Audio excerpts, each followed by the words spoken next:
There we go. We're live doing some mouse sanding. I gotta grab these mice. I don't know. What music do you guys want to listen to? I was gonna listen to, this is a little bit, let's do like, I don't know, DMCA free, synth wave. Let's do synth wave. 2 hour. This should do it. I'm feeling something more upbeat. So let's do this. Wow. I'll turn off my side web camera for now. Which is my Galaxy S8. Boom.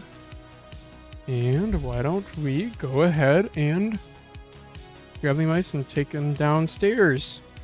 Get a little bit of water first. Oh, I need to disassemble them. I did not think that through. Okay, camera's back on. Somebody in one of the comments said that I should leave them assembled. I don't know how I feel about that.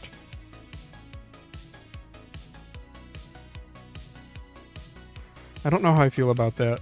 Yeah.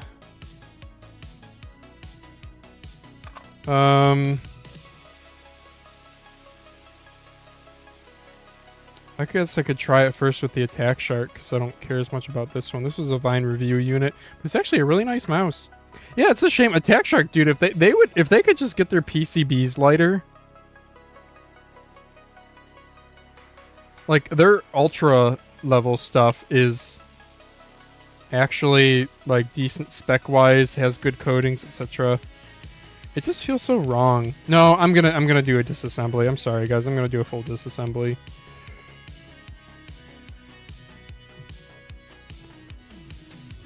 Something about keeping the mouse assembled feels weird. Also, I think with the Attack Shark, there's a few other mods I want to... I tried glossifying this one and I did a pretty crap job, so I want to fix that. And... I think I already have a Reddit post for this one, so I don't really want to be doing pictures. Love this as... Oh, that's the wrong chat. Lol. Now let's pop out the Attack Shark dongle here. The screws by it there. Yeah, Attack Shark needs to get on the ribbon cable trend too, for lighter weight. Looks like I put Kale White swords in this.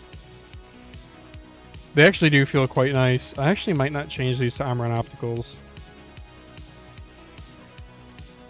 And it looks like I swapped the encoder in this too. Isn't that funny? Yeah, that's Attack Shark for you. Like, this is a Viper V3 Pro mini shape, which is pretty cool. It has a dock, which I'm not a fan of, but sure. Without having split skates.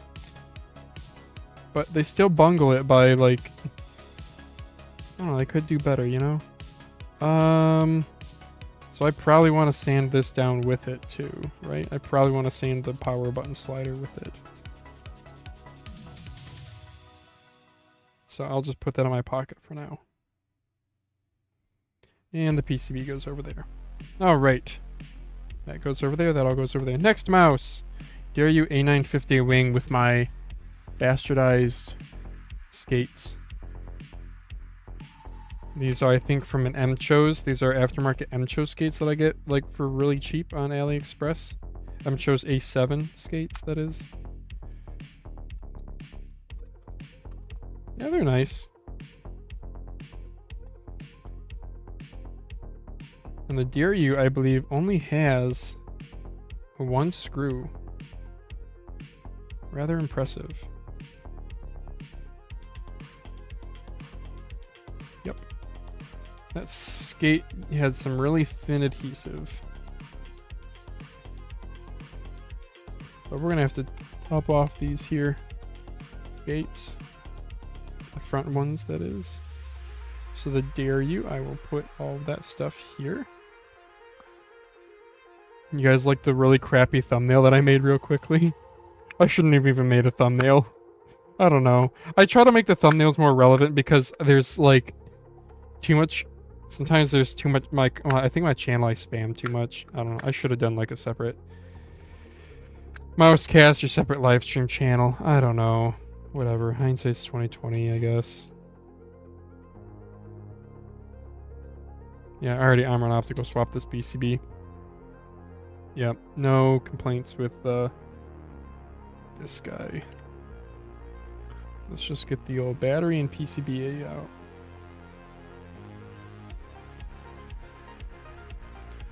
out. Maybe take internals out, but put top shell back on. Not sure of the optimal move. That's not a bad idea, Mr. LKL. You know what? I will try your idea. I will try your idea, particularly with... So... I'm not going to go nearly as aggressive on the weight reduction this time. I'm really just doing this on these mice because of their poor skate design. Oh my gosh, the PCB on the... It's so thin on the Dare You. Oh, brother.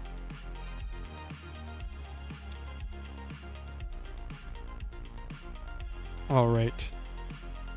So, because the Dare You is already so thin, I will do your trick on this one. And I'll put that in my pocket.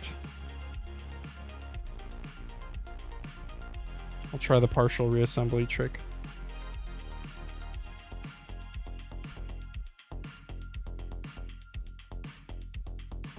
Yeah, the front skates on the Dare You A950 wing have no screw hole, by the way.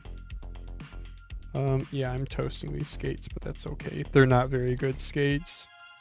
I mean, they're like fine. They're just really, really thin. Like the mouse stock, if you press down firmly with it, you will just have plastic contact on your pad. Like, I'm not even going to bother getting that residue off. I don't care. I wonder if the Corsair skates are a lot better. I literally forgot the name of the Corsair, the new Saber V2 Pro.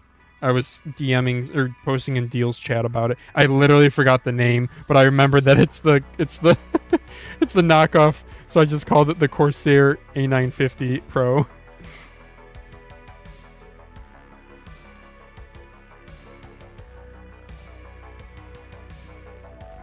Oh, please come off in one piece sticker.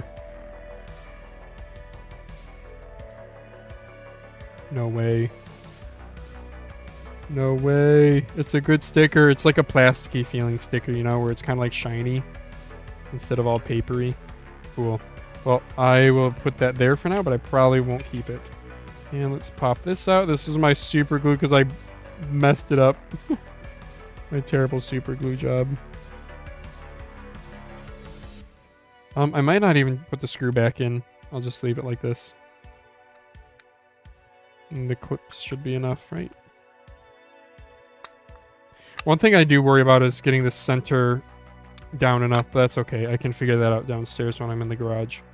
What a solid, like, shape, dude. It's a good shape. Okay. 2 mice down, 2 to go.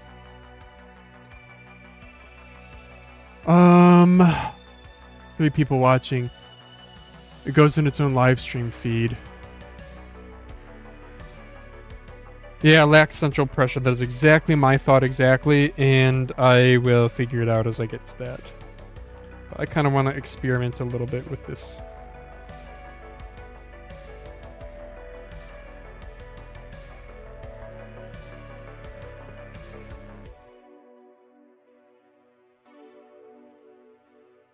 Yeah, the Lingbao M9 is like a forgotten about mouse, but it's like, if you are into modding, this is amazing. It's like a slightly smaller Viper V3 Pro clone, but with like nicely forward biased side buttons that are glossy so you can feel them. The TTC opticals in it feel very nice.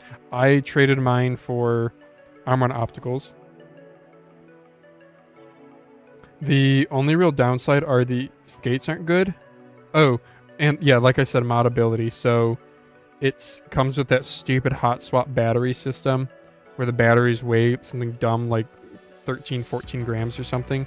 But the thing is, the little plunger pins for the battery, they're connected just with a JST 1.25 millimeter connector. So you can literally just plug a battery. Just make sure you get the pin out correct, but you can literally just plug in a battery where the battery plunger pins go. Oh, I already kind of did this one. Son of a gun, I kind of already did this one. Should I not sand this then, guys?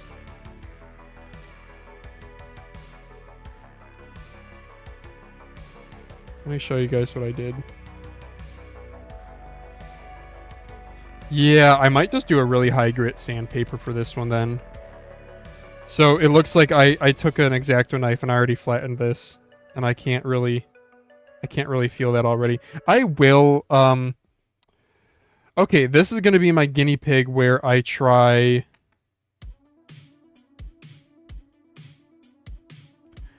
I'll try...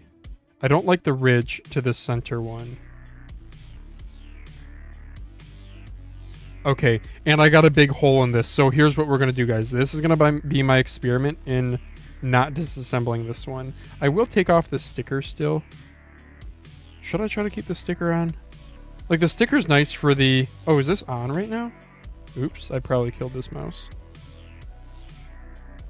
I have a teeny tiny battery in this one, too. Well, do I get green and blue indicators for... Okay, I killed this mouse. It's out of battery. I want to check and see the...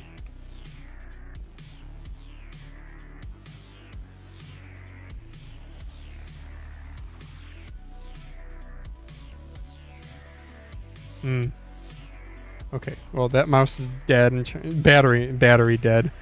I'm gonna see if I can do that one fully assembled. And this high ground Yuma, part of me is like, oh, I shouldn't mod it because it actually might be worth a little bit of money because these things retail for a stupid amount. These things retail for like 130. It's actually not a bad shape. It's a large mouse. Like, look at how high up these side buttons are. It's a large mouse. Yeah, I'm just gonna do a polishing on the Lingbao. Mr. LKL, you are on top of it, dude. Bro, you should start your own YouTube channel. Do you do mouse modding?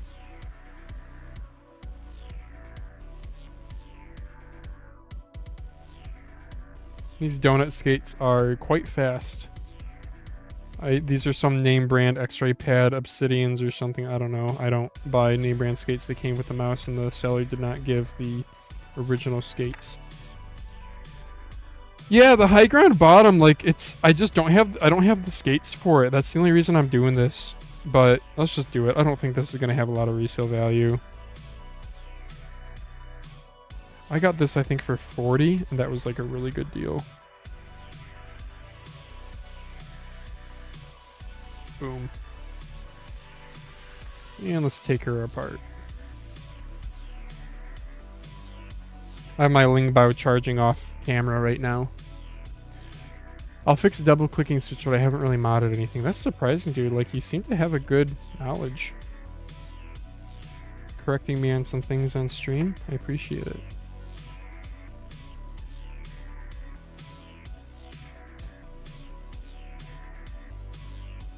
It's a beautiful day out. I think I'll probably take the... Don't tell my dog, but I'll probably take her for another walk today. We did a good long one this morning.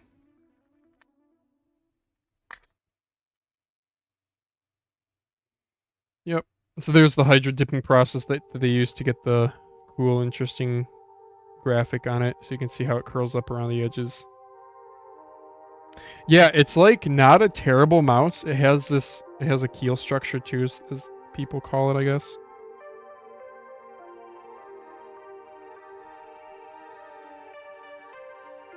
It's like solid specs. It feels kind of plasticky cheap, but still like well engineered, if that makes sense.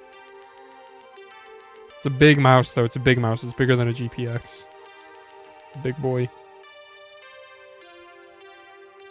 But people, I think, just disregarded this release because it's freaking $130. And High Ground, that's the 100 Thieves company, right?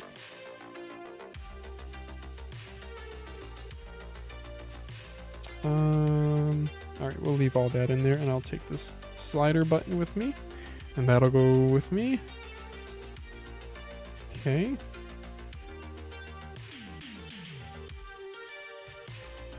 Put all the screws together so I don't lose them. And let's see if the Lingbao has any charge. I'm just curious if the LED... Was this not charging?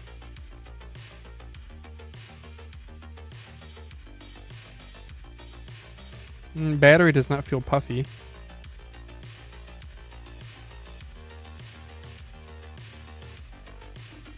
Okay.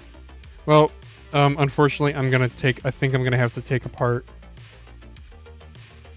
No, I'll just figure it out later. I'll sand it now and I'll figure it out later. Might just have to swap batteries again. Maybe I somehow killed this battery. All I know is that it was plugged in. No, I'm gonna take it apart. Auto Pink Dot in Logitech is pretty good mod. Yeah. Pink Dot's gonna be kind of heavy. Personally, this is a weird take. On a lot of my... you guys don't even know how many GPXs I have because I refurbish them. I think underneath my desk that you're looking at right now, I probably have about 10 or so. But the GPX that is... I have 2 that are quote-unquote mine, but mainly because they don't have any resale value left in them anymore. One of them, this one I crushed in my Mazda Miata. I used to take this one to and from work, and I put my Miata away from the winter, open up the Miata for the summertime, and I put the convertible top down, and it doesn't go down, so I like force it down, and I hear a crunch noise. I look back there, and apparently this mouse was under there, so this got crushed by my Miata's soft top. So yeah, this isn't really worth any money. But this, I think, is actually Omron mechanical switch. It's GPX1, by the way, if you couldn't tell by the skates. And then here's the other one. Both of these are, like, weight modded. The red one, it's just a nice colorway, and it's kind of smoother, which I like, than the white. They both have really good scroll wheels. The side buttons, you can kind of mod the side buttons by fulcrum modding them so that they're lighter and not so mushy. But yeah, the click feel on these are actually really good. But I just never use them because I don't like the shape that much. Also, I don't know where my dongle went for this one, so I'll have to figure that out. But I have a bunch of spare dongles too. Okay. All those are out. Yeah, the battery's not puffy, so I don't know why it's not taking a charge.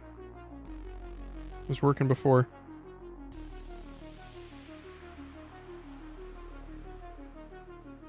Lingbao.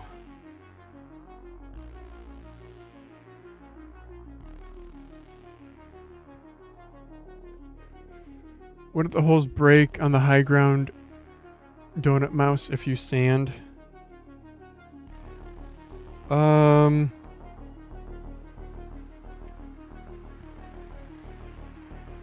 I have to go, I just can't go down very far. I have to stop once I hit the holes.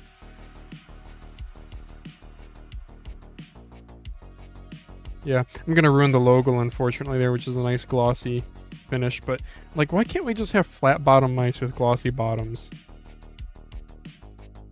Look at how simple this is.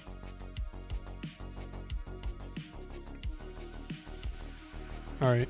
Well, for the Lingbao, I will put the...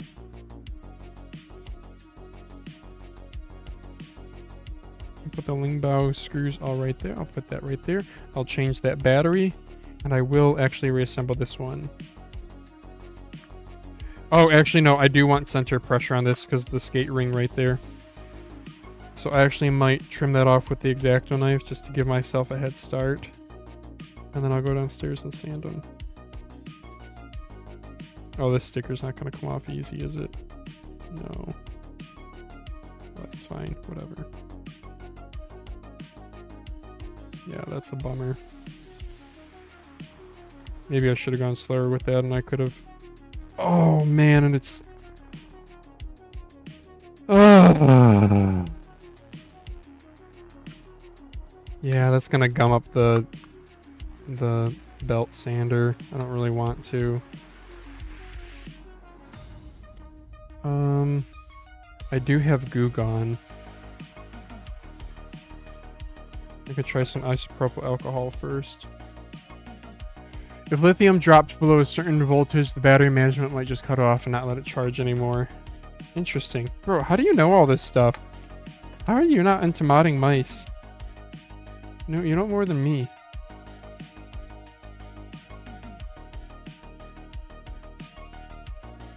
I'm gonna put just a couple screws in this.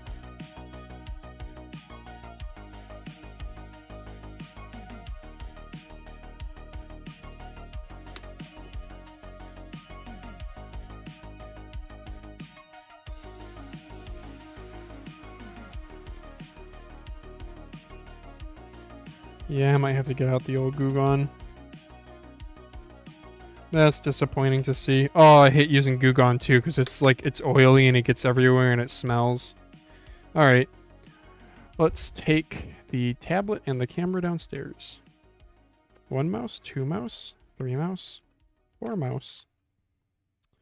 And we gotta grab my phone here.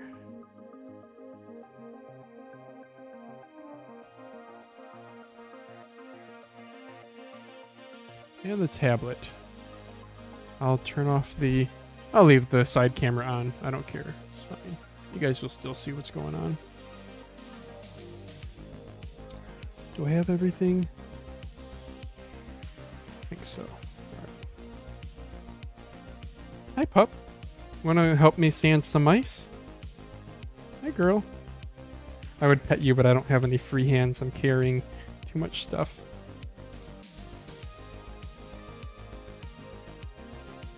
What a good dog. That would be kind of low though if it's a EP4059.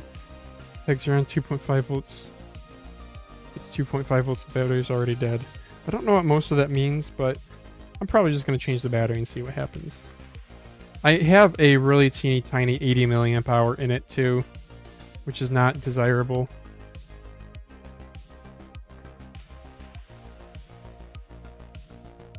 So I wanted to change that anyway.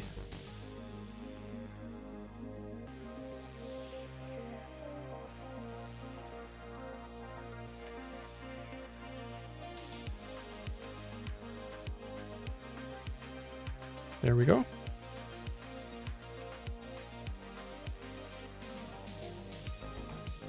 Let's get on some shoes.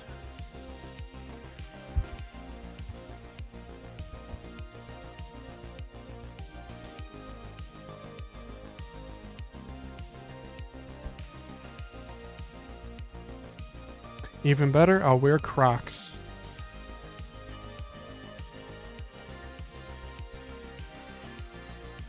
Actually, I don't want to get my feet all dusty and then track the dust through the house. These are my indoor Crocs too, if that sounds weird. I kind of use them as slippers. Like maybe I'll use them to go out and get the mail, but I don't really walk through the grass or anything. Should I let the dog into the garage? No, then she'll just breathe in all the microplastics. Yeah, people in chat were saying how I should be wearing PPE. I probably should, but then you guys won't be able to hear me through the mask. So.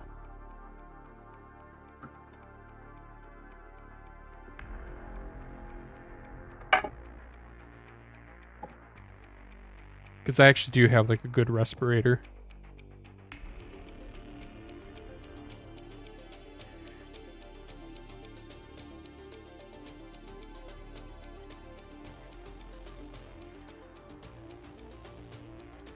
Okay.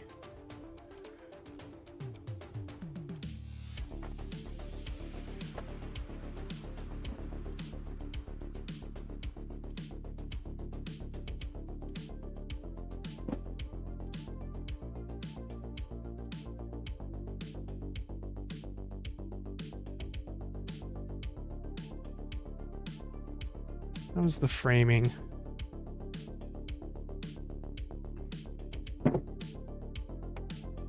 Plastic is inert as of 2025. Might change next year. Yeah, the framing's actually not too bad. Okay. I will set up my fan again, though.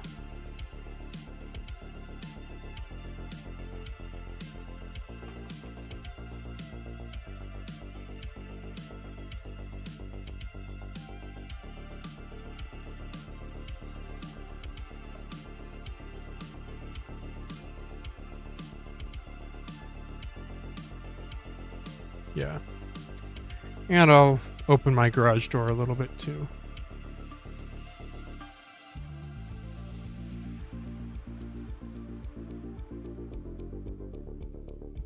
Okay, how's framing looking? Good enough. Cool. Let's get to town, huh? Should I just try the Lingbao? No, I'm not going to start with the Lingbao. I will start with the Dare You. So here's what we're starting with. I probably should have grabbed weights before and after, but that's okay. So the Dare You, we're going to try...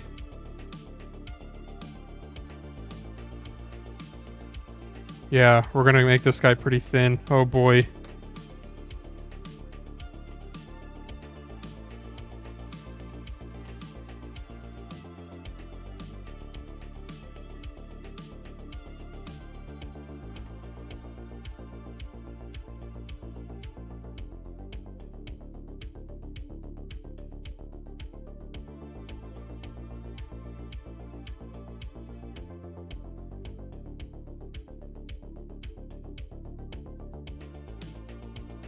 About halfway.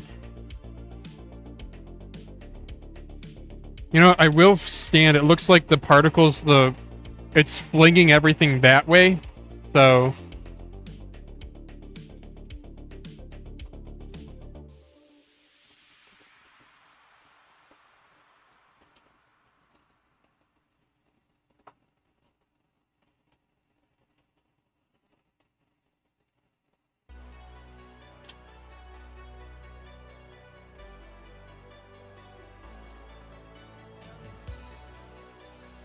Okay. Wow, this is shockingly even base. The backside might not be, but I actually am getting pretty good center. Yeah, a good amount of sanding in the center, which I was surprised about. He's not modding the Cougar. No, I'm not modding the Cougar, if somebody asked that. The Cougar is a really good mouse as is. No change.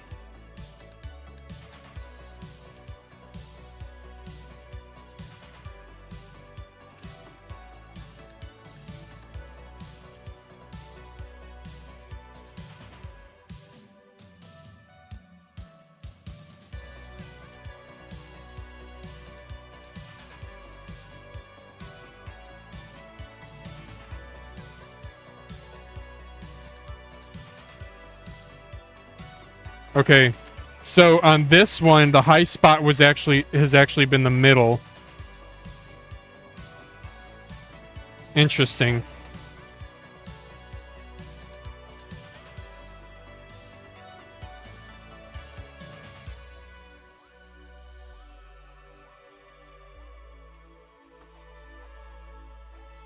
The microplastics get all over, and they actually make it kind of slippery. Like a powder.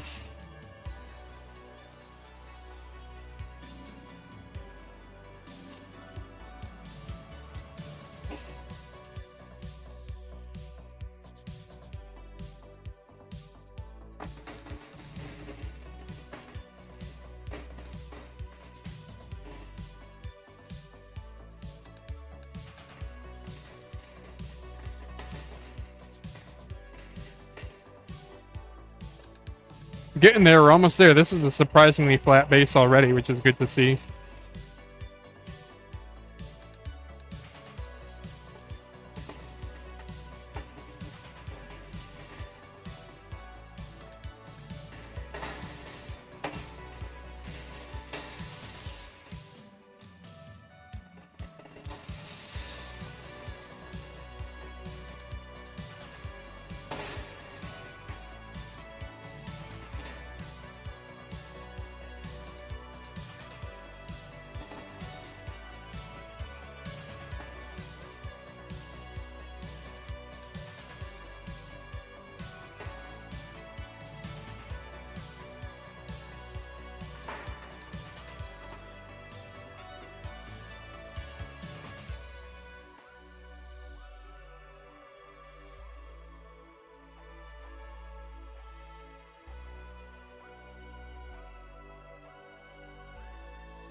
That's looking pretty good, guys. Looking real good.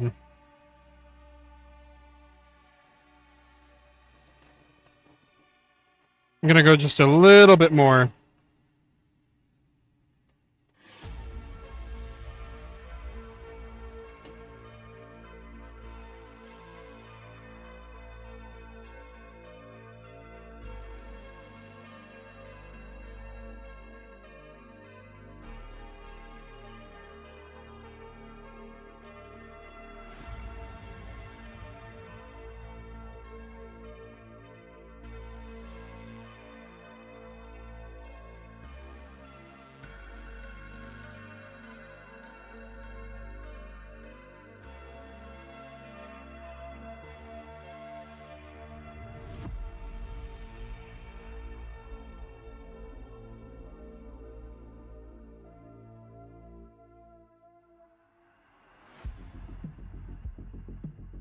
Woo! That could have been bad. I lost my grip. Yeah, it's actually quite slippery. I don't know. I actually feel like I'm gonna lose grip of it quite a bit.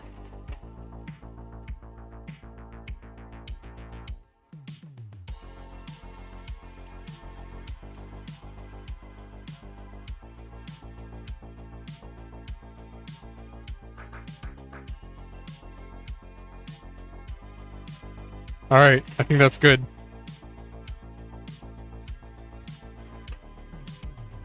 Alright, I'm gonna move on. I'm gonna keep the belt sander running, and I'll move on to the next one. So the Daryu is done with the heavy sanding. Now let's do the attack shark.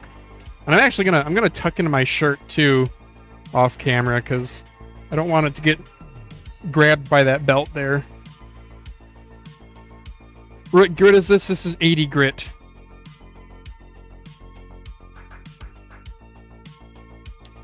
And yeah, thank you, Mr. LKL, for answering Mr. Alternation.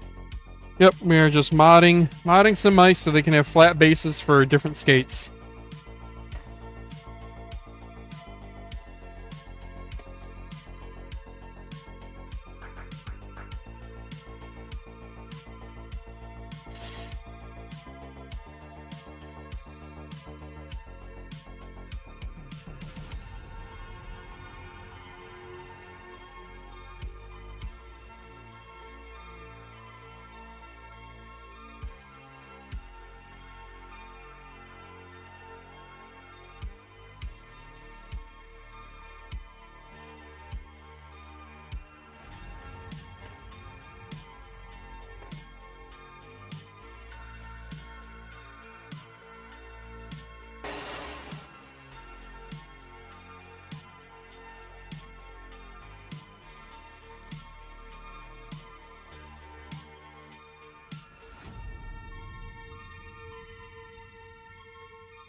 The attack shark, I could tell the base was more uneven. It's been having more high and low spots. Right now you can see the corners.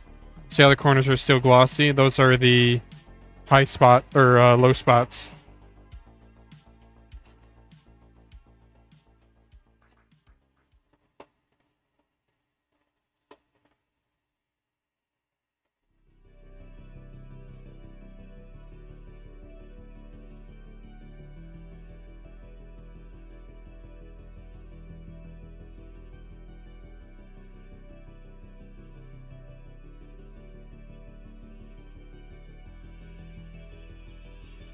Oh, I almost lost my grip there again.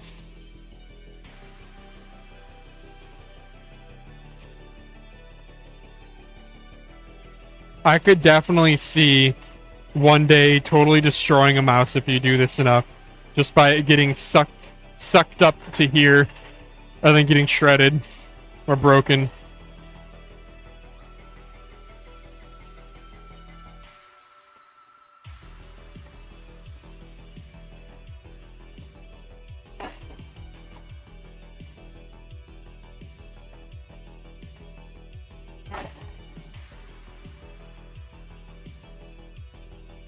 Alright, a little bit more, I think.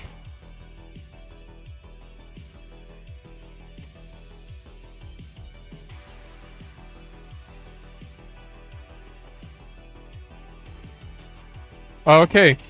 Alright, I think we gotta be done there because I didn't realize I'm starting to burn through. I was pressing down where the encoder, where the scroll wheel sits, and I guess that's some pretty thin plastic there.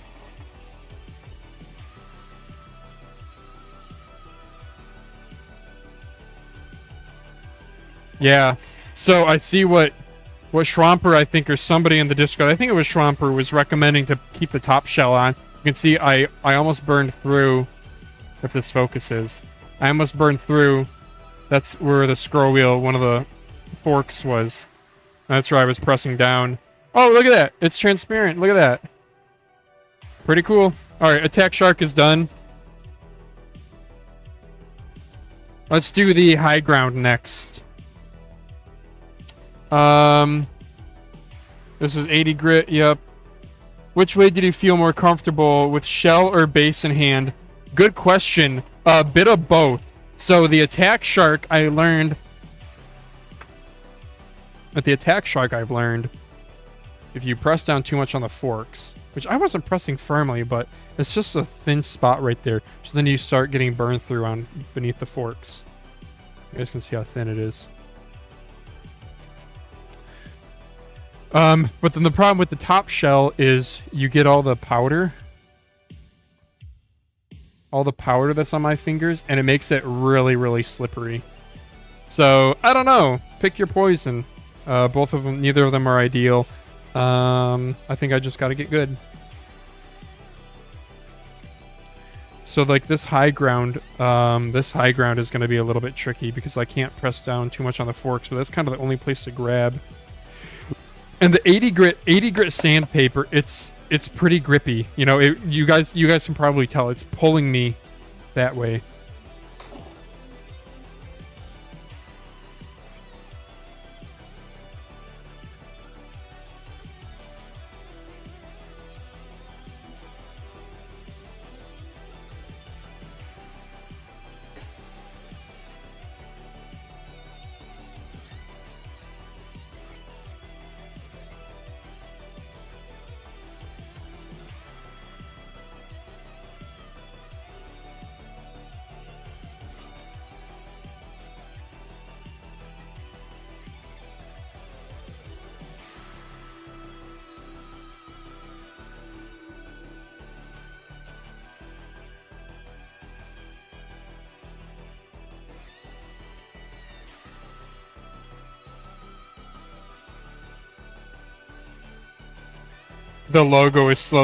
The mountain logo is slowly disappearing.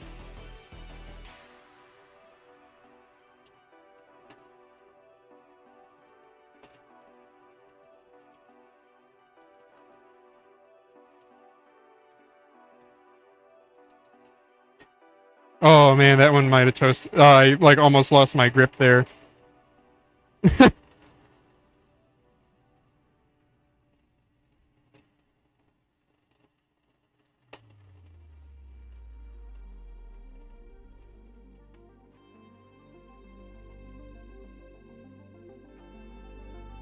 Yeah, I wish the sander was like variable speed.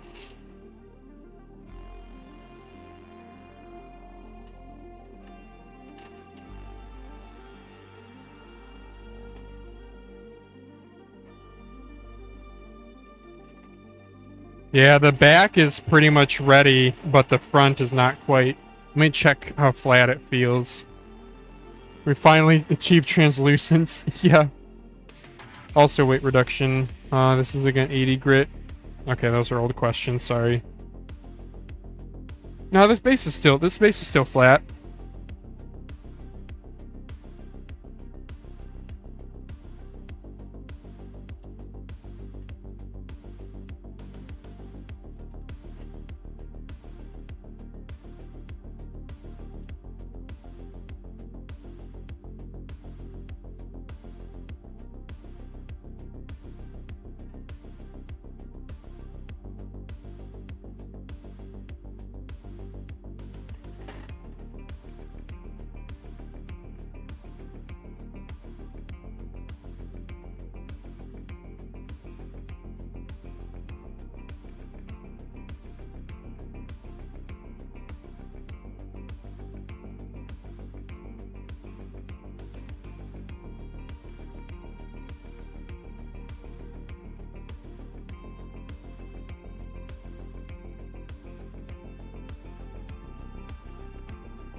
Interesting. Yeah, I still have like one corner that's not this corner. It's still not perfectly flat.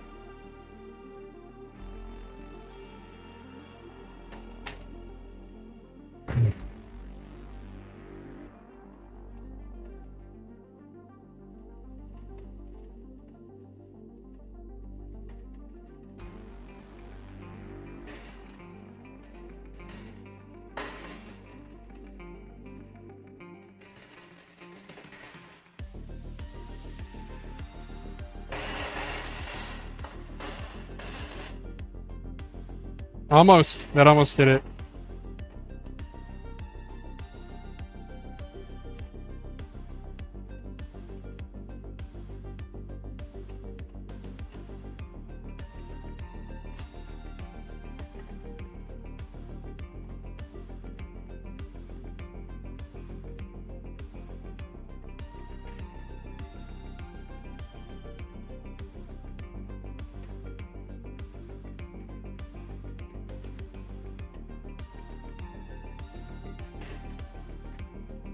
There we go. That did it.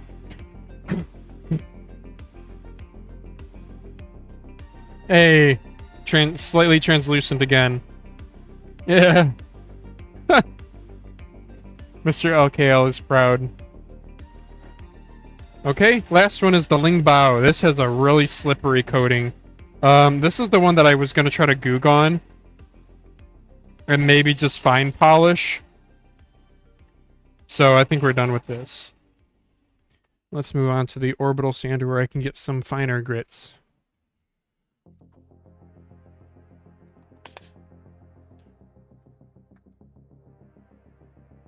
I believe the fan's still going, still doing its thing. I can feel it blowing against my back and blowing a lot of the sanding bits away, which is good.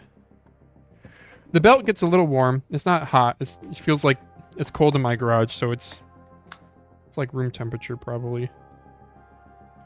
Okay, that's way too coarse. Let's see what we got here. 400, 800, 180, 120. I'm going to start with... We're going to do the Dare You, and we're going to go with 120. Oh, wait, what do I have on here right now? How's my framing? Is my framing still good if I hold it, like, right above the... Yeah, my framing's fine. The lighting's not the best, but all I can really do here. So, why don't we start with 120, 800, 120.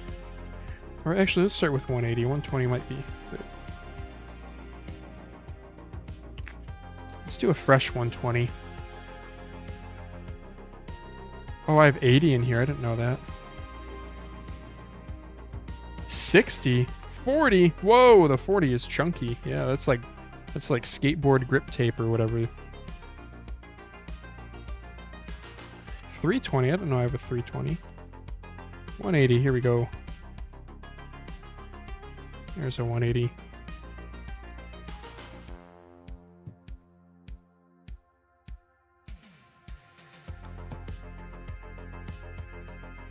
Okay, and I'll try to set this up how I had it before so it doesn't pivot away from me. Pivot. Pivot.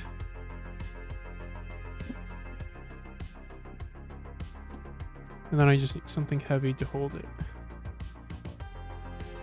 I'll just use the same thing that I used. Oh, I got a bucket of screws. That'll do.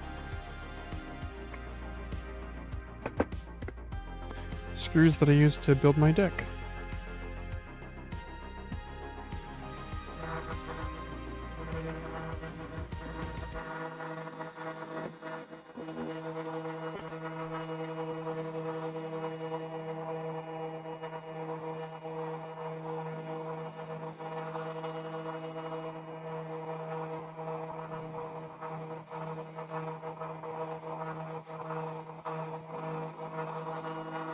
Okay, and I think on the orbital sander I really don't need much.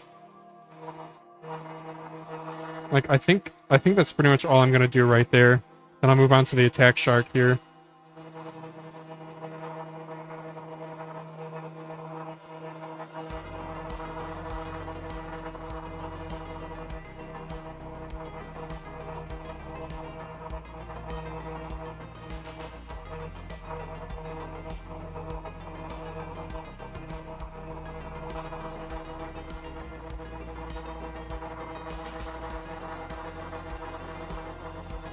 Maybe a little bit longer on the attack shark.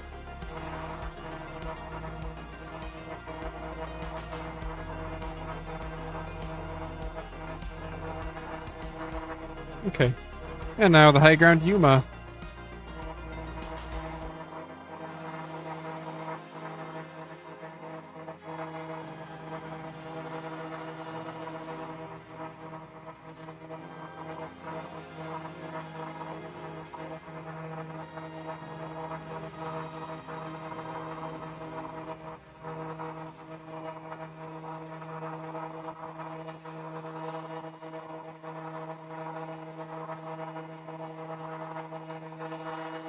Cool. And I think I will, while I have the 180 on here, I will do my little buttons, my little power buttons. I should have 3 of them in here.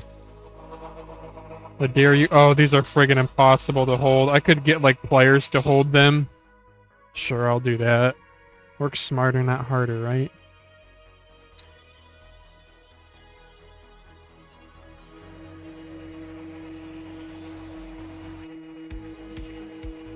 I need different players. These ones aren't gonna work. Let's try these ones.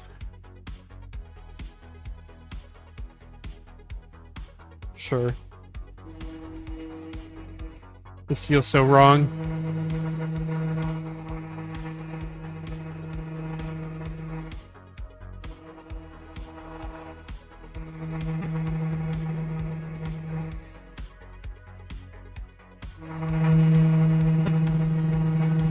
It's hard to hold it flat. Okay, that was the dare you button. It's blue. The attack shark button I'll do next. Yeah.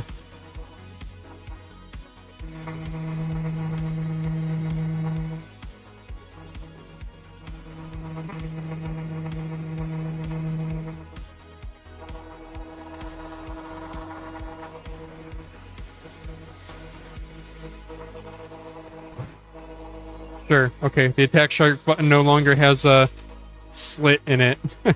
Oh, and the high ground button has like knurling to it. It has like little waffle irons, or lines in it. Yeah, those are gonna be toasted. See you later.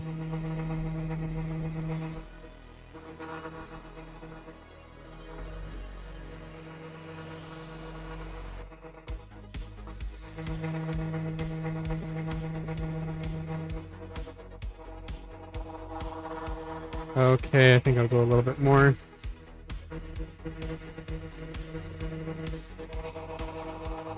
Yeah. Alright. I think that's it for the 3 buttons I had. So why don't we go on to a finer grit. Check chat real quick, see if you guys have any questions. I thought we were finishing at this point. Yeah, well, I gotta do steps. So that was 180 grit. So now I'm gonna go up to could go up to 400. Yeah, I'll go up to 400.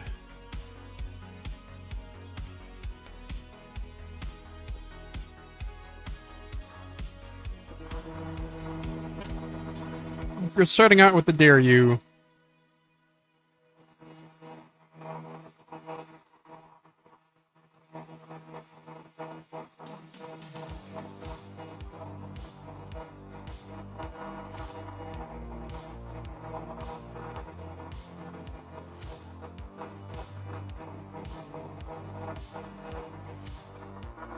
Yeah, the dare you, that turns out nicely, having the shell on top, that is actually nice for the orbital sander. Now for the attack shark.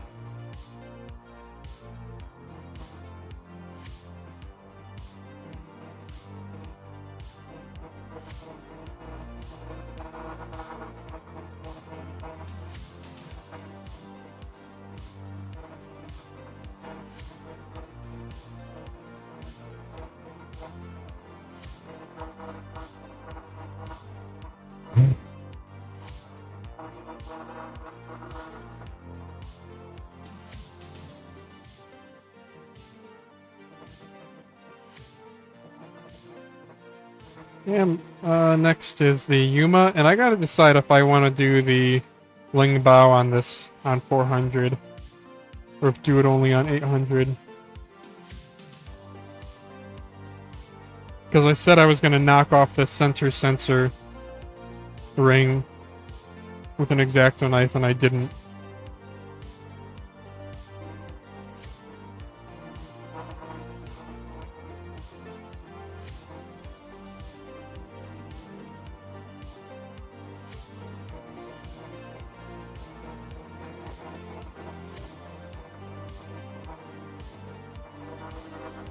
Yeah, that's nice and smooth.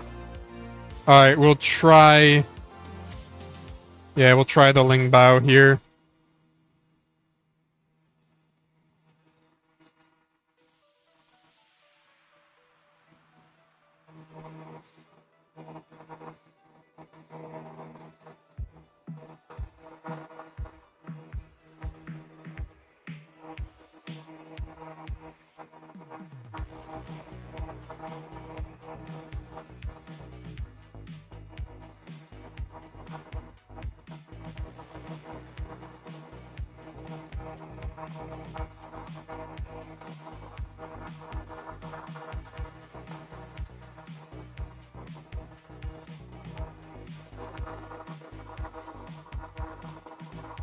Well, that seems to work quite nicely on the Lingbao, actually.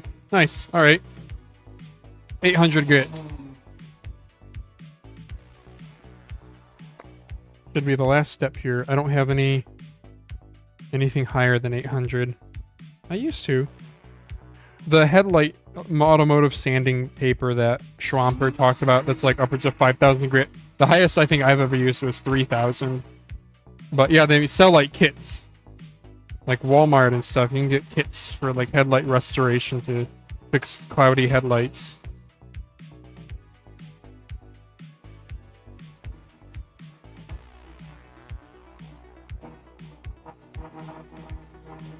Is grit actually a measure of something?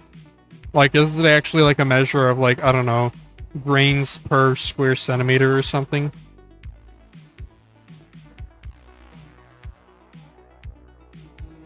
Yeah, the Lingbao is looking really nice, actually. It's all dusty looking right now. Yeah. But she's smooth. She's real smooth. No skates. Just go raw mouse on the mouse pad. Alright, let's do the Yuma.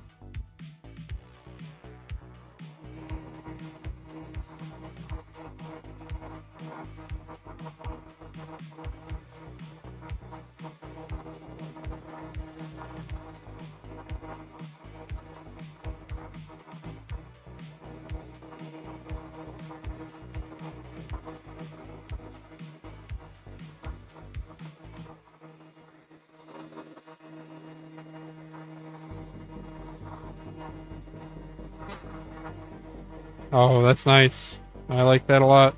The attack shark. This is the final step I'm doing, this 800 grit.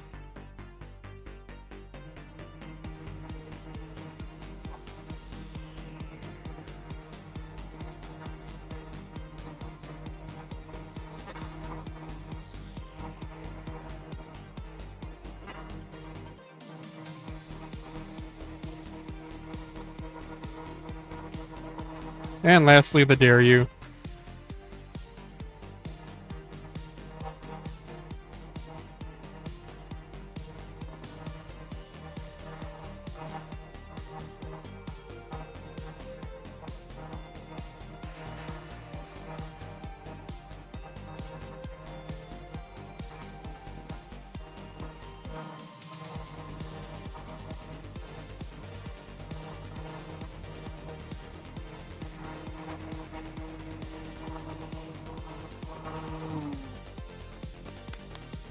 Okay, guys, I'm gonna clean up one and see how translucent it is. I'm gonna do the attack shark to start, because this one we saw was a little bit translucent.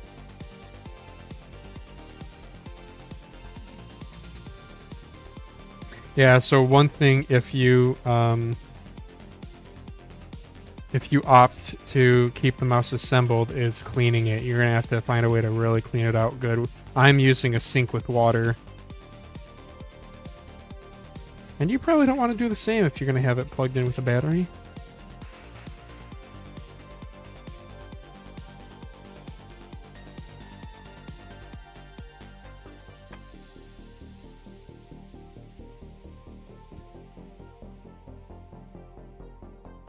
Okay.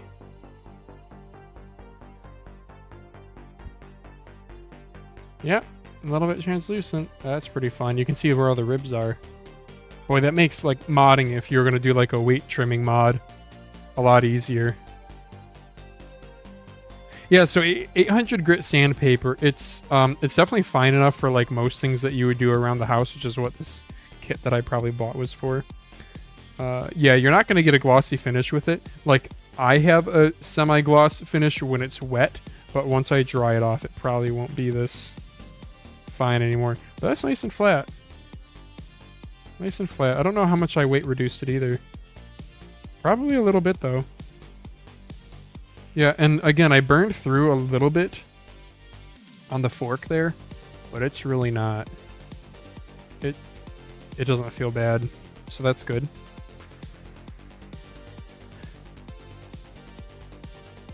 Alright, let's wash the other ones. So the Lingbao, I'm going to try to pop this off.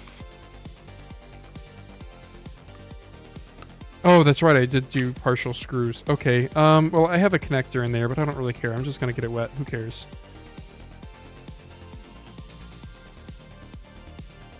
Don't think it'll partially show me. Sure.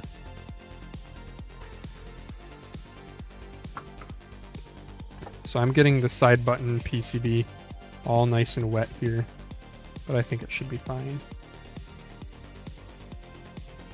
I'm just using a brush to clean these off.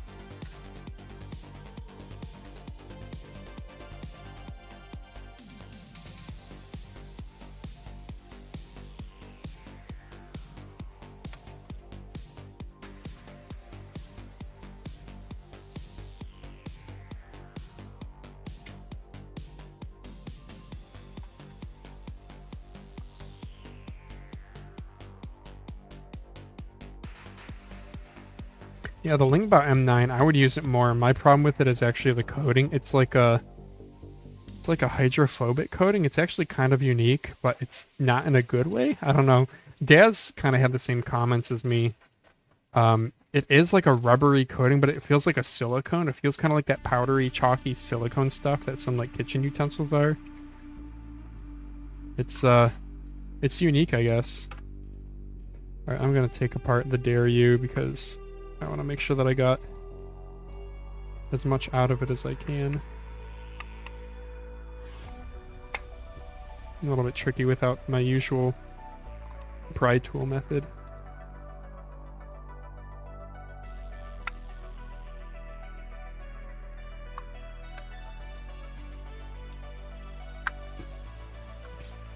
I just want to be careful not to break any of the clips.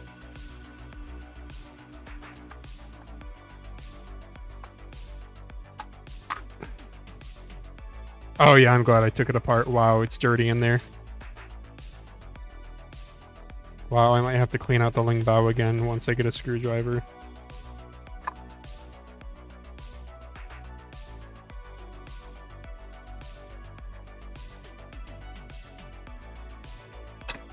Yep.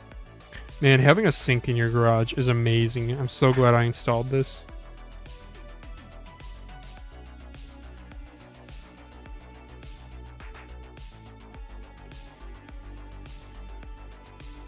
Very nice.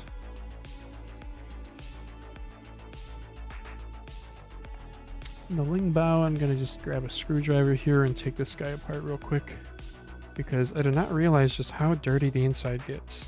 Even flushing it out with water does not get all the little dusty pieces out.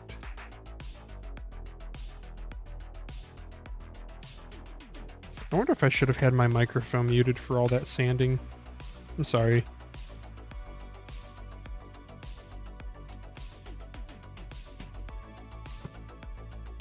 And like, the thing with doing things live, like I could have increased, I can put a voice gate filter so that it only turns on the mic when I'm talking. I currently have one actually through Razer software, but I can also do one through OBS, which is what I used to do before I had this Razer headset. But then what level do you set it to?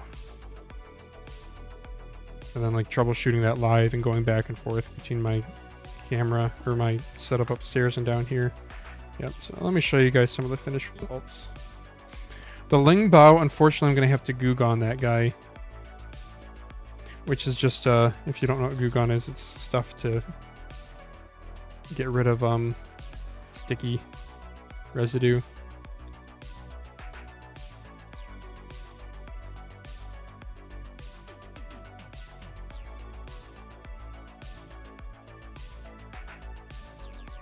Whoa, look at how transparent the... Whoa, look at the dare you. Oh, wow. Wow. And I still didn't scrub all the little plastic bits off. You see that up by the scroll wheel? Wow, look at that. That's impressive, huh?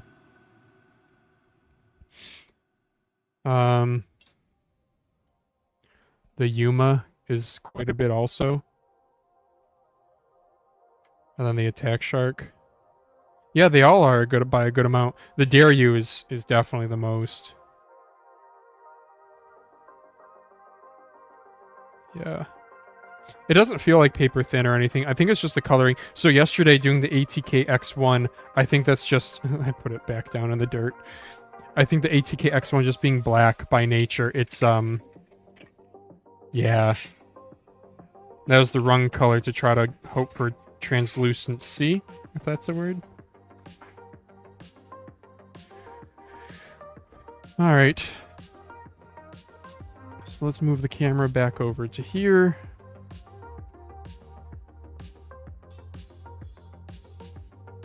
And I'll get the goo gone.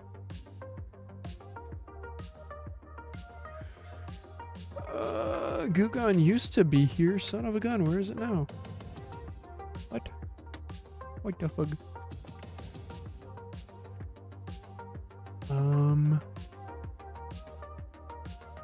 Okay. Oh, bear with me. I used to have goo gun there. I got one other place to check before I try something random.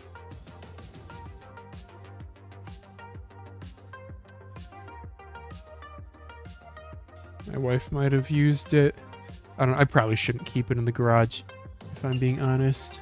So if she moved it to, like, the kitchen sink, that makes a lot of sense. Hi, dog. Yeah, I'm here. I'm alive. Hello. Oh, you brought me a ball. Thank you. Thank you. Yeah, that's a good ball. Hi, honey. One of these days, Nova, I'll figure out which viewers like you, and I'll just do a Frisbee live stream. Well, I don't know where the goo gun is. That's disappointing. Is there like another chemical that works instead? Dang, I had like a nice big tub of goo gun.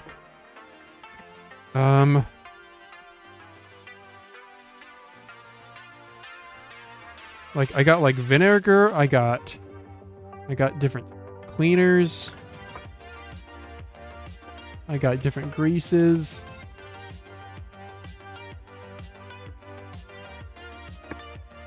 Yeah, let me Google real quick and see if there's... Oh, did I leave my phone? I did leave my phone upstairs. Okay. See if anyone in chat knows. Who doesn't like Nova? Yeah, she's pretty great. She's the best dog. Every dog owner's like, oh no, I have the best dog. False. My dog's the best dog. You want to come out here, Nova? I can't let you run away, though. Okay, you can come on out. Hi, girl. Hi, girl. Hi, girl. Yeah. Yeah, we can't have you eating all the microplastics, even though I know you would love to. Yeah. Yeah.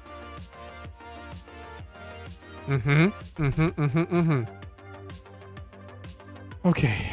Does everyone have any alternatives to... No? Okay. Then we are just going to,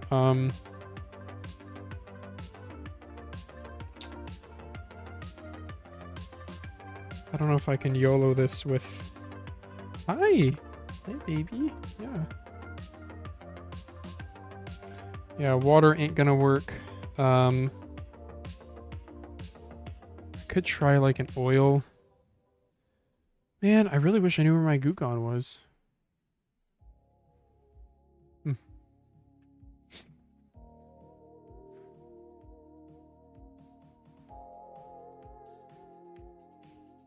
Well.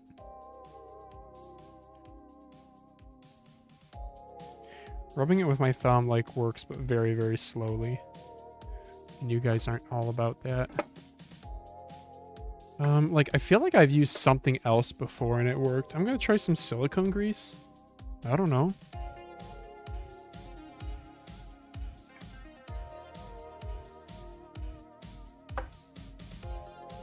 Nope. Silicone grease, just like you would think. It just greases it up. Okay. Oh, wait. No, it does sort of work. Okay, cool. Yeah, I'm using this stuff. PB Blaster silicone lubricant. It is actually like making it congeal. I have to use my nail, but it does work. Okay.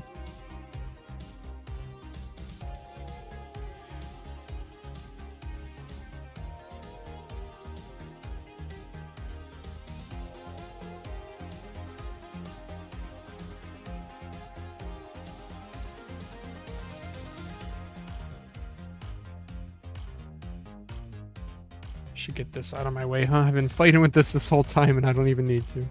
Making my life harder on myself.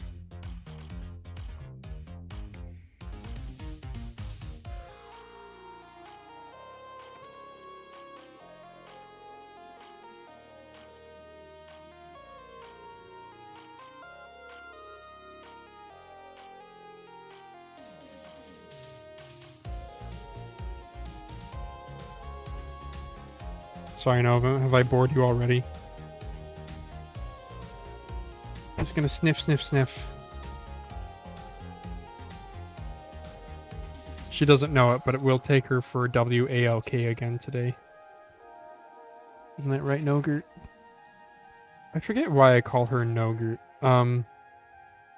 Started out as...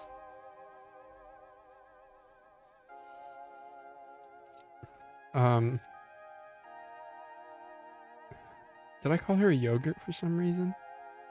I don't know. Some of the pet names that you come up with, you know? You go from like...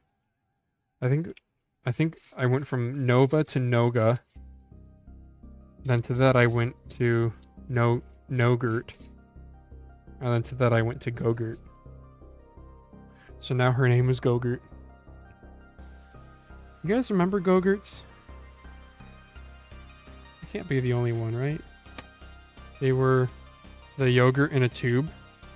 You know, it was actually kind of fun is I had those occasionally growing up, and my mom would freeze them in the freezer, and then it was kind of like a frozen, well, I guess it's technically frozen yogurt, but it's not like ice cream frozen yogurt.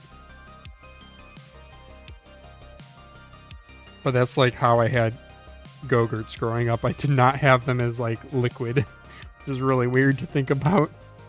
Because that's like how you're supposed to consume them. I don't know. Sorry, that silicone grease really does get everywhere.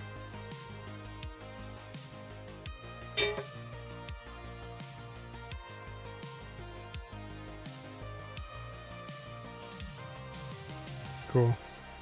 I think that worked. I think the silicone grease worked.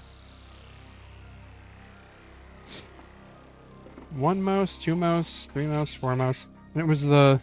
Yeah, that's crazy that the Dairy still has... Oh my gosh, I like really gotta scrub that. It still has plastic bits in it. They get everywhere.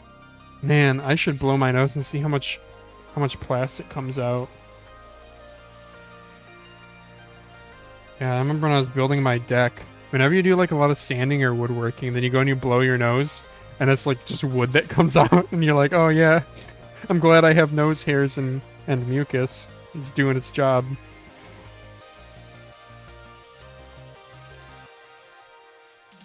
Yeah, I'm just giving these a double wash. This is why things always take longer. You think like, oh, sanding won't take long, because like all you think about is the sanding. You don't think about how about the disassembly, and then the cleaning, and then the reassembly, and getting your tools out, then putting your tools back. Yeah, that's how it goes.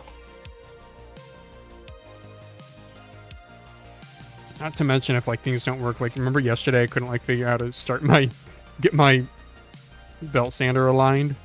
Like, have you guys seen, is it the Malcolm in the Middle scene with Bryan Cranston where he goes to, like, do something really easy, like fix a light bulb. And it leads to a domino effect of he goes to change the light bulb, but then he goes into the closet, and the closet is, you know, the light switch isn't working for the closet, so then he goes to take out the light switch plate, but then he can't find a screwdriver. When he opens the door looking for a screwdriver, the drawer is like off its hinges, so then he starts looking for that, and it's just ends up with him like it's midnight and he's like working on the car underneath, and his wife comes out and she's like, I thought you were just changing a light bulb. And he yells, what do you think I'm doing? Or something like that. I'm totally like misquoting, but you guys get the gist of it. Oh man, home stuff definitely can be that way. Okay. And tonight, oh dude, guys, you know what I'm excited for? Totally mouse related. I'm having tacos for dinner tonight. Ooh-wee, I'm excited for tacos. I think I'm good on all that. Oh, my dog's in here somewhere, isn't she? Oh, hi, dog. Okay, dog, it's time to go inside. Just gotta shake these out without, like, yeeting any of the plastic parts anywhere. Have you ever done that before? You, like, shake something dry and you just end up chucking it? I like to think that I'm a decently coordinated person, but then I go and do something like that. And bang my head on the dog. Alright, dog. I have to carry all this stuff back upstairs, so we are going to... What's up, Beijing? Are you going to play Battlefield 6? Maybe at some point. All my friends got it. I really don't want to buy it. I don't want to spend $70. I'm like ultra frugal with my money, so I try not to buy anything unless it has value to it, like that, like resale value. And buying games is not one of those things. But all my friends have it, and Battlefield's like the only game that I play, so I don't really know what I'm gonna do. I got my main problem with the game, other than the $70 price tag, is come on, Nova, let's go. Come on. Nova, go. Good girl. My beef is the motion sickness that I was getting. I don't know why, but yeah, I got like motion sickness like as soon as I played the beta. And if I recall correctly, there was like a camera shake slider. And I think the lowest that you can set that is like 20%. I hope I'm remembering this right. And even at that level, it still gave me some issues. Splitgate, the visual recoil, I didn't know this. I tried Splitgate 2 a while back, and I instantly was like, whoa, as soon as I start shooting, I get like motion sickness. Yeah, it turns out it was freaking visual recoil. Because it was fine when I was moving around. But... yeah.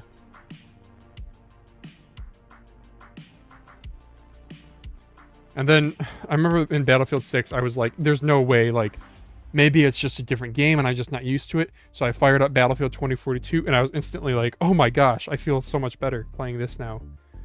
So, I don't know. I don't know, man. There's a 2-hour free return window, right? Oh, you know what? I actually think I have money that my brother-in-law gave me for my birthday in my Steam account. Maybe I should do that.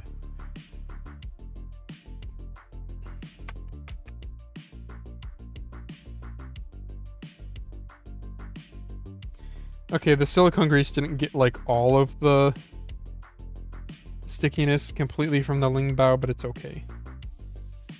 And I don't really know of a good way to dry this out other than Oh, I got a chamois. I think I got a chamois. Yeah, this will work.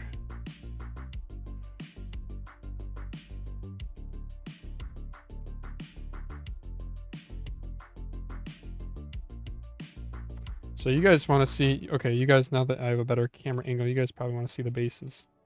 So there you go. And I can even show you. Wow, I left my phone up here and I didn't even leave it charging. I'm brilliant. Right, you guys want to see a translucent test? Just wipe these down on my shirt. And we'll do, so the Lingbao is black. Yeah. Nothing. How about white of the Yuma? Oh yeah. Oh, that's actually too intense for you guys. Hang on. Hang on. Yep, okay, now you can't see it again. You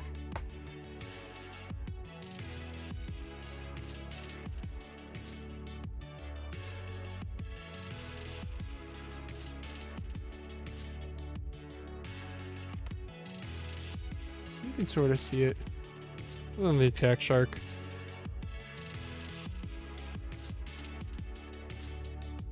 That looks nice, huh?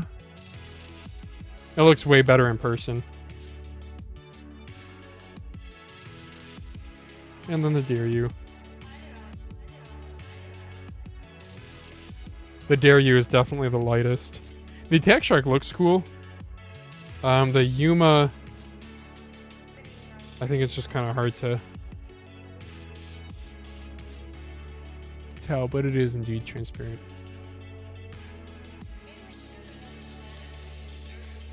Cougar Revenger Pro. Put that box away. What do you guys do with all your mouse boxes? I filled up a closet and then I started stacking them in the corner. I'm already running out of space. It's bad. Yeah, the smooth base, dude. That feels so nice. And it almost feels premium. Like,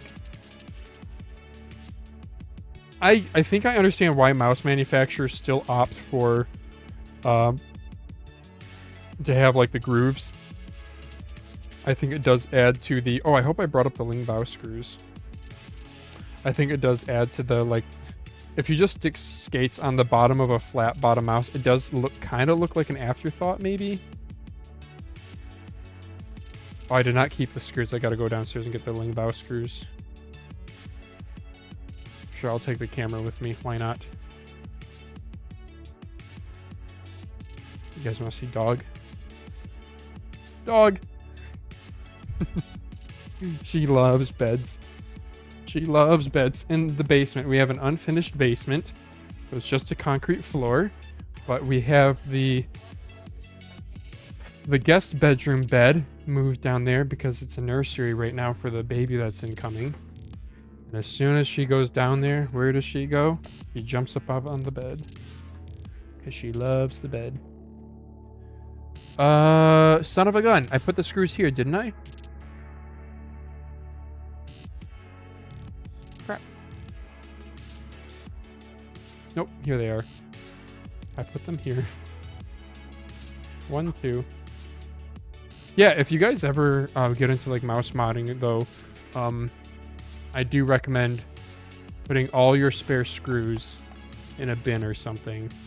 I have reused screws so many times from different mice.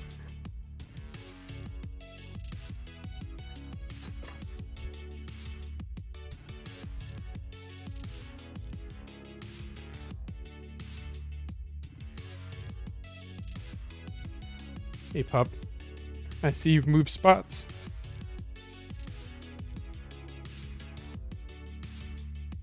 Okay. Lingbao, Linglong. Where Nova went? Oh yeah, Pizogal ROM, a review of the ROM SH01 is out. Yeah, how is it? What did he think of it? I believe the ES21 he gave a pretty darn good review too. I think it had the 12-bit encoder or HID descriptor issue or whatever, which is like not an issue unless you use DPIs over like 10,000 or something dumb. But it is weird that that exists.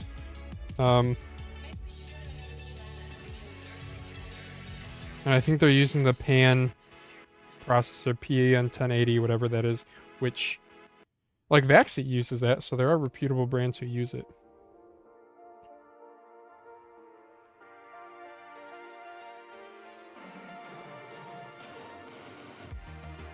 I did not sand down the Lingbao switch, but I think I'm going to be okay. I think. The power switch, that is.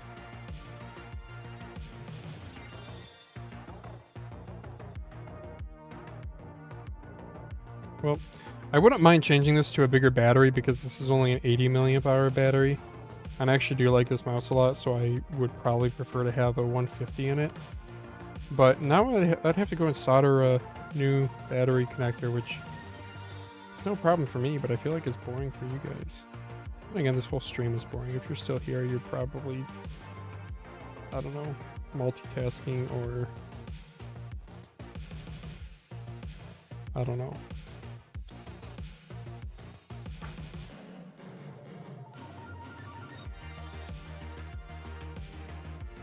SHO1 really nice to test out switches. Is the SHO1 hot swap? I thought that was only the MHO1. BG and F2 coming from ATK. Yep, that's in the Mousecast doc for this week. We'll see how much time we have after talking to Upgrade Lemonade on Sunday morning. Glowing hot attack shark. Attack hot shark. Displaying my mouse boxes in order that I bought them. Oh, nice. Wait, say it. Say what? What did I say I was gonna say and then I didn't? I don't know. Say what? What?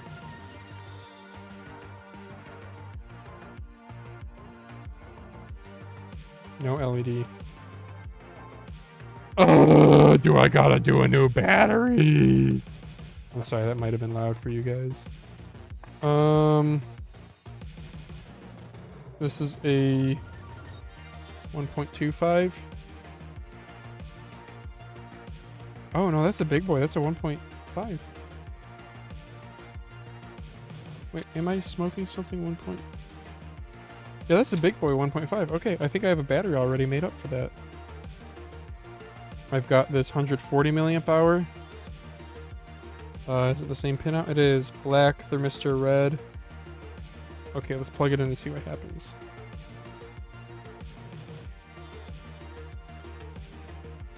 Yep, I did get a battery flash of red. So, try plugging it in and seeing if it charges.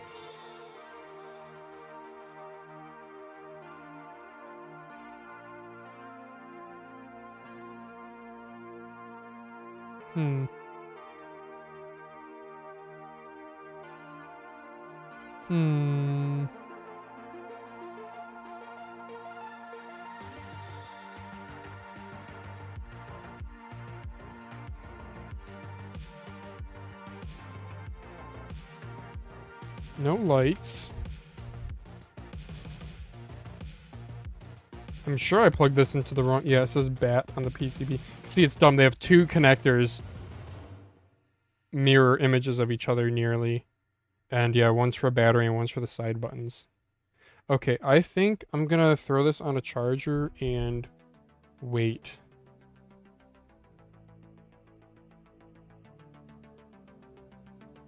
I have one more battery I can try if this one also doesn't work.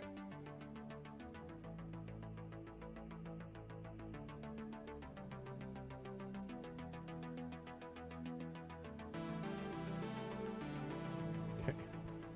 Yeah, I'm thinking there might be an issue there that I gotta address later. But let's just keep this party going. Let's do the Yuma next. Let's reassemble the Yuma. The red scuff here was when I like dropped it that one time. Look at that, like still has red debris from the attack shark in it. Even after all that brushing.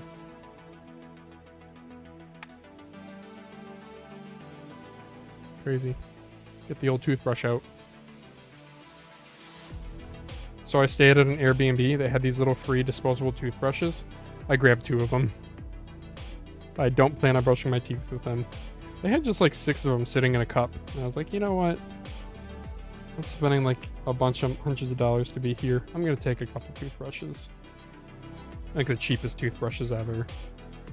But they got firm bristles, which is nice for cleaning things. Yuma, Yuma, Yuma. Wasn't that a movie? Like 3:10 to Yuma?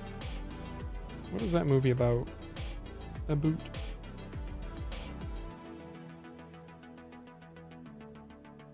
Let's see how I did with sanding the... Yeah, that seems nice and flush, and still, I can still use my fingernail to move it, I think. Yeah, okay.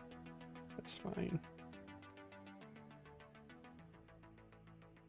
So if you sand down the buttons like I did this at 180 grit, I would go even finer just because they sand down so quickly and it can be really tough to get it level. So I would sand down at like 400 grit or around that.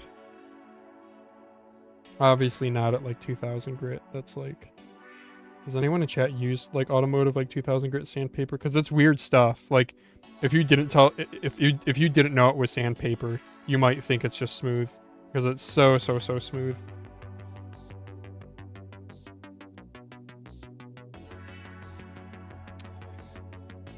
Okay, high ground Yuma. What does Yuma mean? Isn't Yuma a city in like New Mexico or something? Bro, don't guilt me into sleeping. Good night, man. Phalanges in chat. Alright, good night, Neon. I don't even know what time it is for you, dude. It's a Friday night, though. You gotta stay up late. You can dip out of the stream, but go play games or something. Don't go to bed. I guess I'll leave TTC golds in this. I think that's what this came with. I do like TTC golds. They're not like my favorite, but they're not bad. I like the way they feel. I just don't like how loud they are. Yeah. Which is maybe getting picky. SHO1 and MHO1 are hot swap. Okay. Leave it. I guess I should sleep early. 1 a.m. Oh, man.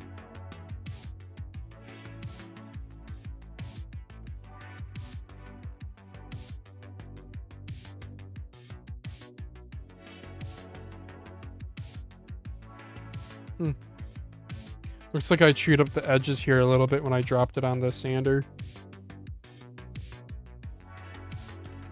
That's okay.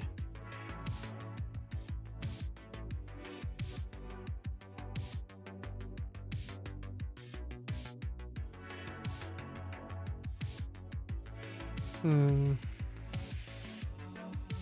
that everything with the mouse? Okay.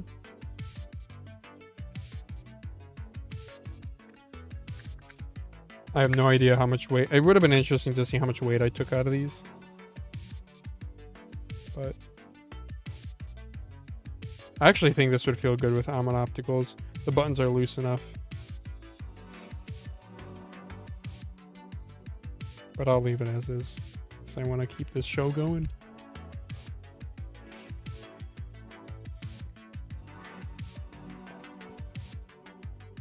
Any of you guys in game right now? What game are you playing? I guess that's a tough question to answer if you're like in the middle of a match. I did a Facebook Marketplace deal yesterday with a guy for some old monitor arms. You guys see behind me, I have my monitor set up. Dual monitor stacked. This is screwed into a stud. So that's how I have that set up. I had a really tall pole mount, like desk clamp style.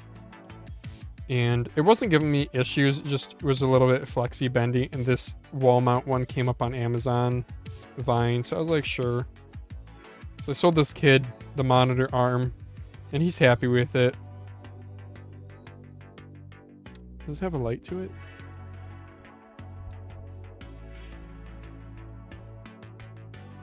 I'm not seeing a light up. I'm gonna go double check that this mouse is in fact turning on. I should probably swap the switches too. The base actually doesn't feel that bad on a mouse pad. It's like rather controlled on this Dornfinger Destroyer that I have here. I think from last week's mouse cast. So just haven't changed it. Oh, good golly, but finding the dongle to my high ground Yuma. Oh goodness. That's a good question. Holy moly, too many mice. Oh, there it is. All right, let's plug in the Yuma and see if it does something. Sorry, that's my Windows sound.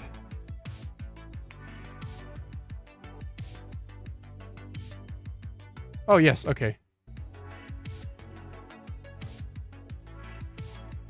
Okay. It does feel high in the middle, the Yuma does, once it's all screwed down, but that makes sense because the screws are in the corners, you know? So, my Windows sound, sorry about that.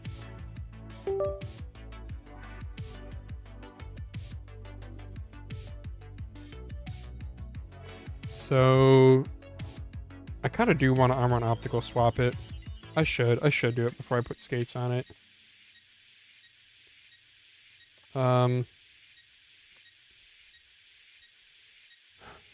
Does ATK software pick it up?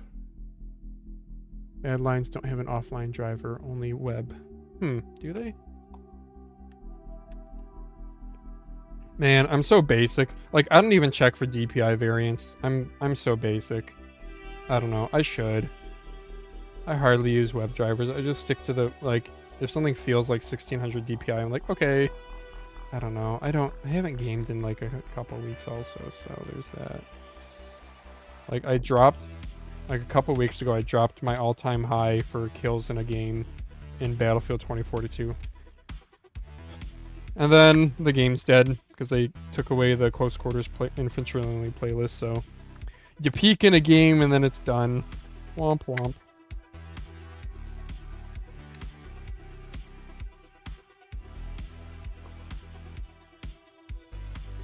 Yeah, let's solder armor and opticals into this boy. But before I do that, because I think you guys want to see my skate selection, I'm kind of curious too. I will put it together, the Attack Shark and the Dare You. So why don't we do the Attack Shark? No, because I kind of want to armor and optical swap the Attack Shark also. Oh, son of a gun! This stream has become scope creep, as I like to say. Dude, Dare You is so insanely thin. It's so thin. Oh my gosh. Like, it's crazy what they did. Alright, Dare You. Woof, woof, woof. What are you barking at, dog? Woof, woof. Woof, woof, woof.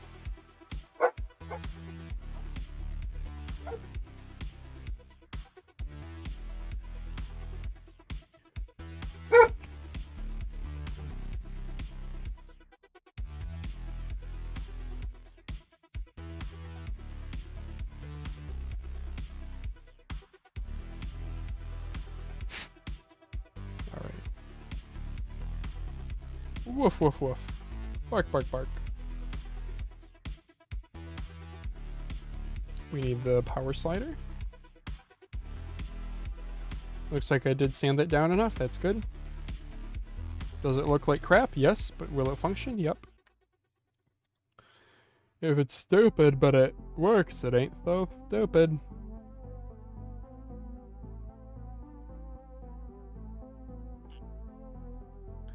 Yeah, I only use that saying every now and then because I don't fully agree with it.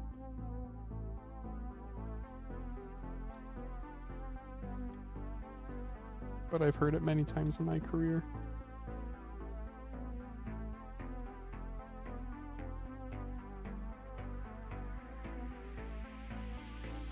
Bro, the Dare Use PCB is wild. It is so thin.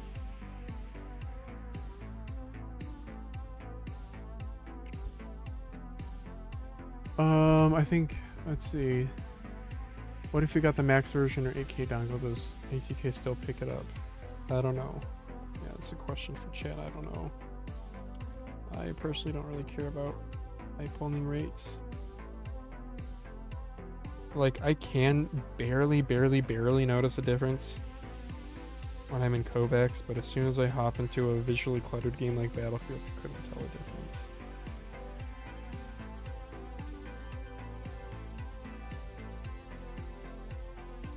I don't know, you guys are more cracked than me. Got younger eyes or something, or I'm just bad.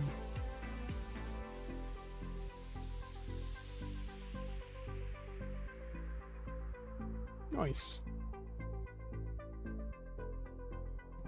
Stick the battery back down.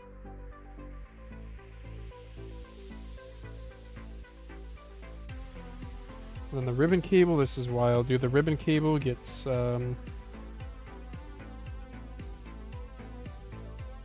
directly inserted. There's no, like, clip. It's, like, the smallest connector I've ever seen for a ribbon cable. Boom. And then that goes back together just like that. Gotta slide it into the front, and you gotta watch out for this little part on the USB-C connector. And it should just close right up. Should. As I'm struggling.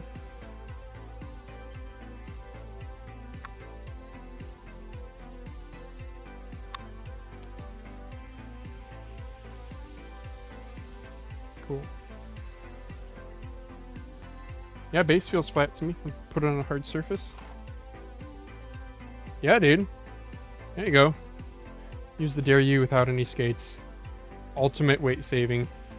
No skates at all.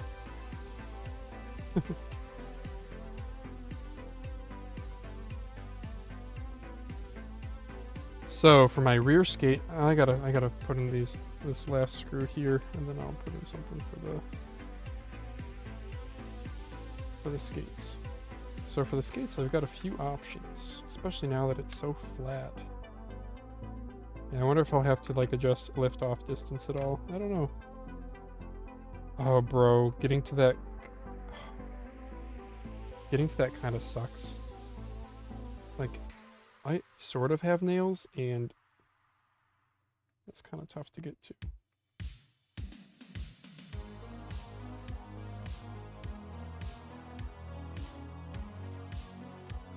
Yeah. Okay, well, I forget which position is on and which one's off. Oh, I saw a light, so the top is on. Yes, okay. That is off. I'm gonna check on the Lingbao, see if the battery's getting warm or anything. It's not.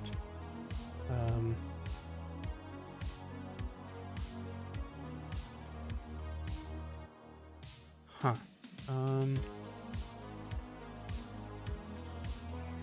Well, when I unplugged it, it flashed red. The LED flashed red. I hope that the mouse isn't dead. I hope it's just like some weird battery thing. Right? This one is black thermistor red, black thermistor red. And I can only assume that I got it right. Usually when I do battery swaps, I like triple check myself because I'm always unsure. No, I'm sorry, I'm going ADD mode. Let's just focus on finishing the Dare U with my skate selection. Alright guys, so here's I have two easy choices here. So what I had on it previously were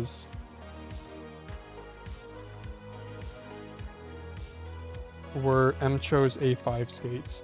I also have VXE R1 skates. I have a ton of these because I get them for like, they're actually really nice quality skates and they're only like $1 on AliExpress.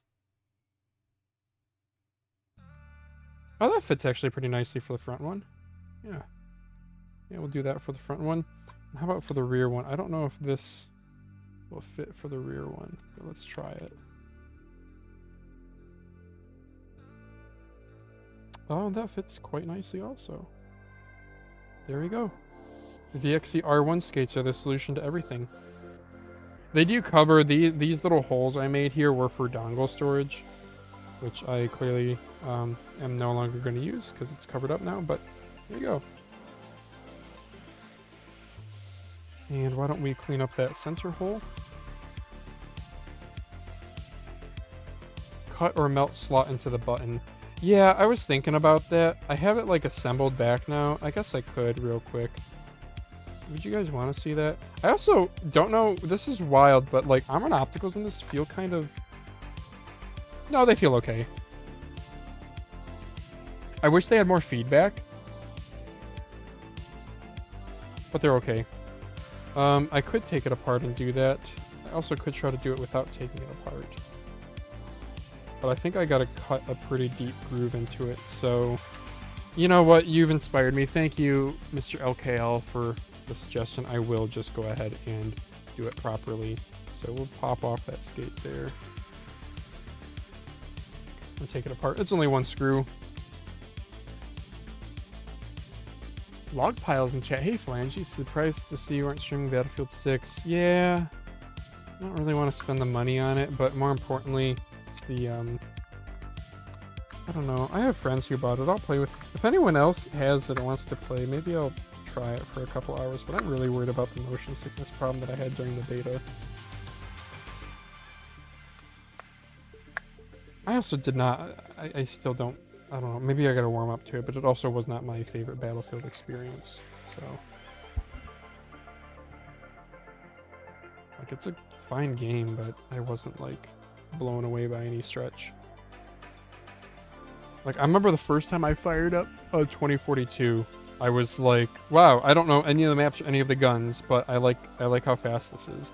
Maybe I just need to become a Call of Duty gamer. Also, I don't know if, has Battlefield 6 released here in North America? I'm pretty sure there was like a timed rollout of it. I could be wrong. I don't know.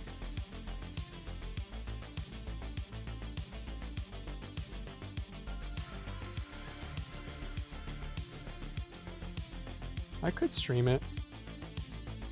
Initial reactions. Watch me get motion sickness.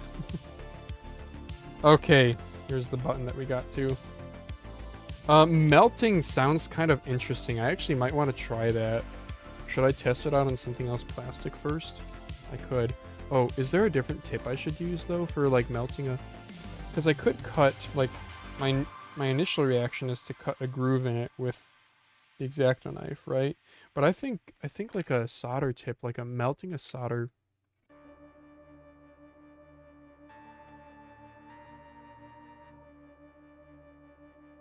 I don't know, could I do this? Would this work well?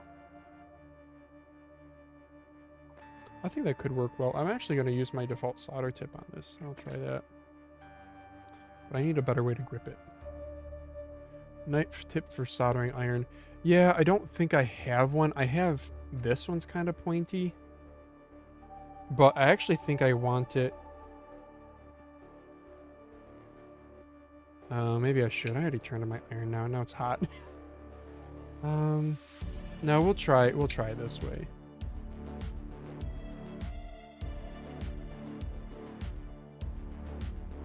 And if this doesn't work out, then I'll change it for the next one.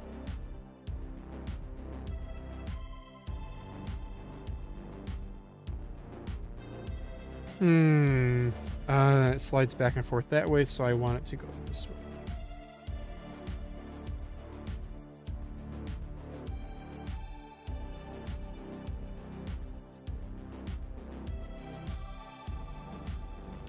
Sure.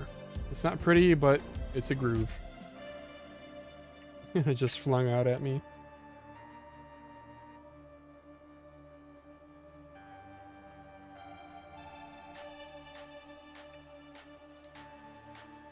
So now let's clean that up just a little bit.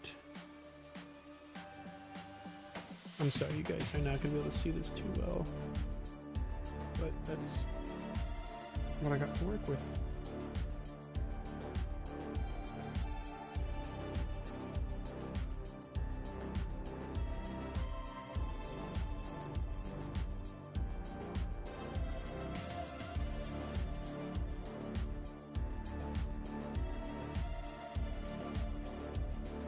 I don't know, maybe I should get Battlefield 6.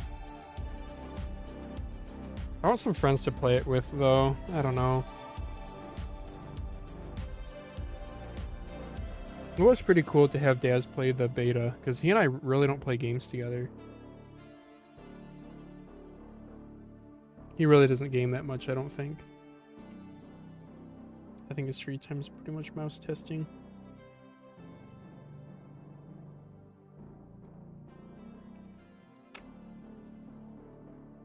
Okay, I'm gonna polish that up just a little bit with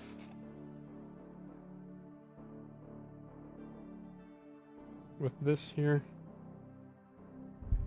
And I'm gonna have to grip this a little bit better, so I'll grip it like this.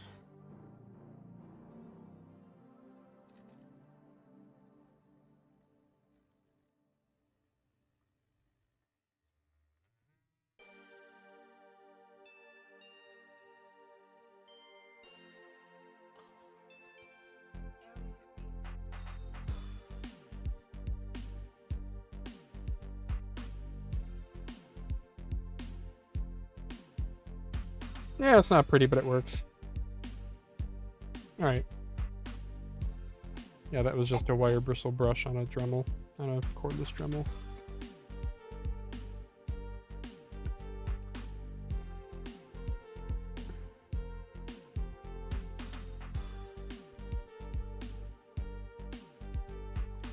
Okay, back into the mouse you go.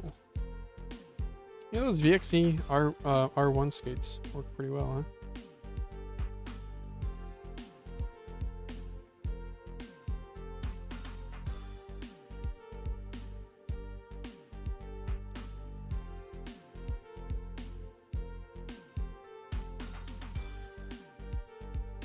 Yeah, okay, that should work.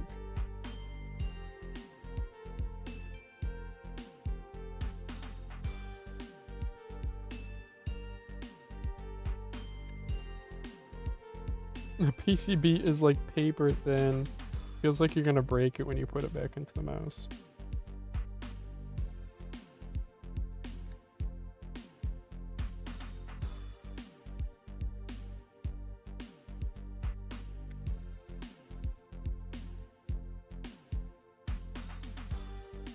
Okay.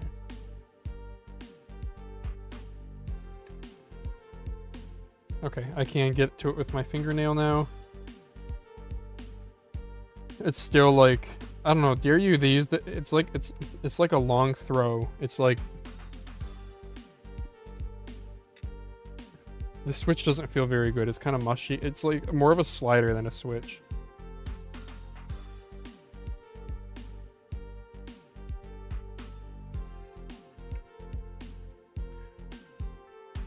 I'm sorry, I'm not being too talkative. Maybe I should get Battlefield 6 though. I don't know. Any of you guys in the Discord, would you want to play? I wonder, the Discord has roles. How many people chose the Battlefield role? Oh, and I'm way zoomed in on the camera. My bad, y'all.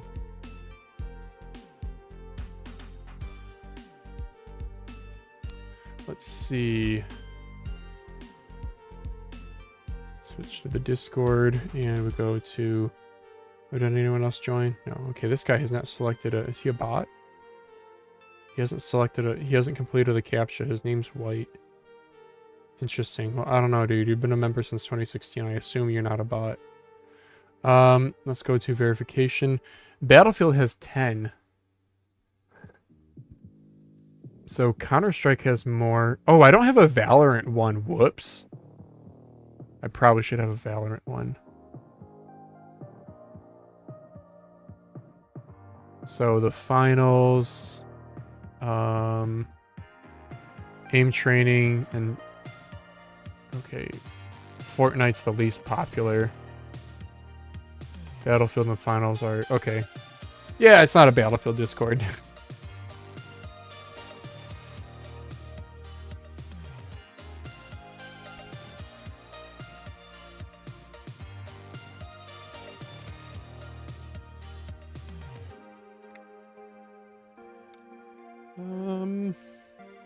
I'm excited for tacos tonight, though. I got that to look forward to. Maybe the wife will want to walk the dog with me tonight. Or after dinner. That would be nice. I might have to do another grocery pickup. Dude, friggin' Target did not give us like 2 bags of our groceries. So she got... Yeah, Lauren got... She got a refund for them, but like... Now we have to go back out and pick them up again. Not the end of the world, but like... -1 for doing the Target pickup, I guess. And not just going in the store and doing it yourself, I don't know. Do you guys use grocery, like the, you know, where you park on the spot and they bring it out to you? Do you guys do that for grocery shopping? That's the majority of our grocery shopping. We're not like foreign to going into the store. It's like, I don't know, my wife, it's just so easy. It's like instead of keeping a shopping list of groceries on the fridge, you just open up the Target app and add something to your cart.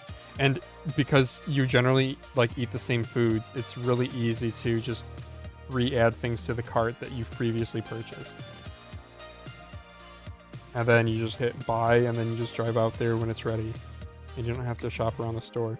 It also might save, I wonder if stores have actually found, like, you think it actually harms sales of, like, impulse purchases?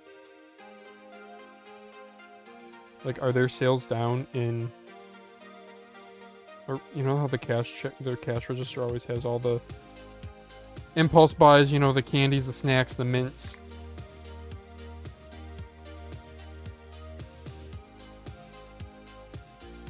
I wonder. My groceries are delivered. Oh, explain a bit to our non-US folks. So, like, Target is here as a big, does Walmart do it? I'm trying to think of a company you know, but whatever. So grocery stores here, ever since COVID was the catalyst for drive-up orders. So you have the app where you buy your groceries online, and then you drive to the store, you park, and they'll have designated parking spaces with numbers on them, and you drive up, and you open your app, and you say, I'm here, and you say, I'm here, I'm in space number 4, and a person will come out to you with the basket full of, they had people go and pick all their stuff, all the stuff for you, and you show them that, you show them your credentials so they know you're not, you know, just taking the stuff that is paid for, and they put it in your trunk for you and you drive away. So it's, yeah, I guess that's it. And it's free. It's COVID, really. I think Target was one of the big ones who, I don't know, the Target that's by me, dude, they have like 20 spaces. It's literally like a good chunk of the parking lot is dedicated to these pickup orders. The self-pickup area. But all the other grocery stores have kind of caught on. I don't know if it's a millennial thing at this point now, where it's just like that we expect it, or if it really just was a COVID thing and that it's going to go away eventually. It hasn't so far, though. I'm almost certain I saw a thing that was from like Target, because I own a little bit of Target stock. Not stock advice, by the way. I own very, very little. And they were talking about how consumers are moving towards this. Yeah, this mouse feels good, dude. Nice little mouse.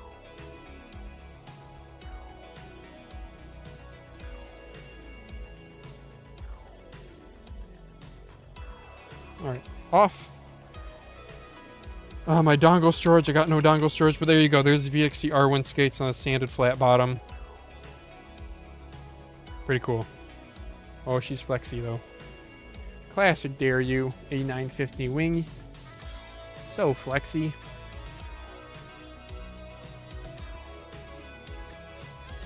Alright.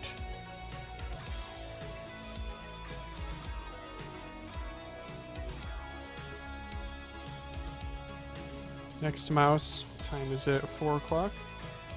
I was gonna swap the Yuma, and I was gonna maybe swap the Attack Shark. So let's check on the Lingbao. Oh, okay. Yeah, I guess I just gotta execute on this because none of them are just simple anymore. So let's do the Attack Shark since that's what I got out. Yeah, but Logpile says he gets his groceries delivered. Delivered. How come it's the word delivered? It, like, to deliver someone is not to, like, cut them open and steal their liver.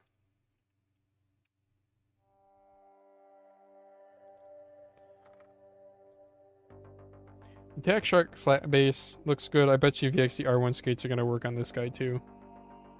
They're always the answer.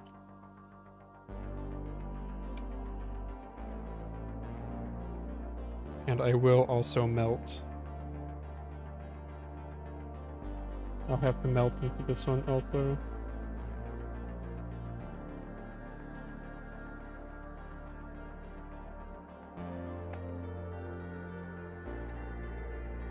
So I gave this one just a little bit of heat. I gotta not burn myself, that would suck.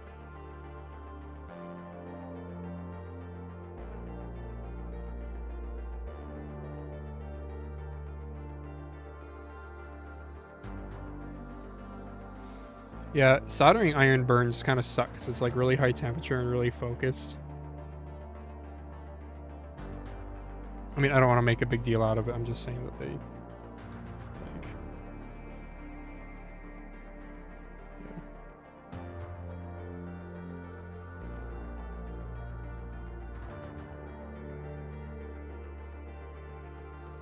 There we go.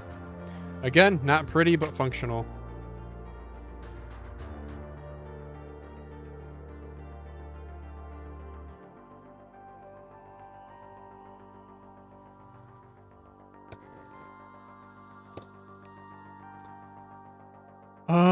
The word deliver originates from the Middle English term deliverin, which comes from Anglo-Norman and Old French delivrer, derived from the Latin liberare, which means to set free.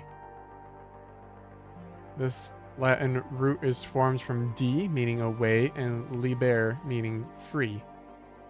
Yeah, because like libre is Spanish for free. When you play Spanish bingo like I did in school, libre, your free space was in the middle. This term has evolved over time in its meaning, including the act of giving birth and act of handing over something. Thank you, Log. Log and chat with the etymology. Word of the day is deliver.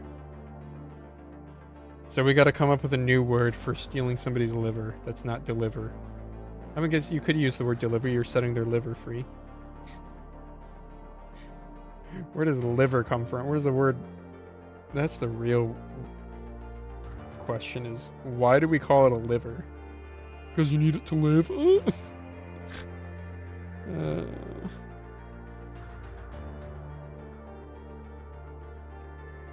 I don't drink, so my liver is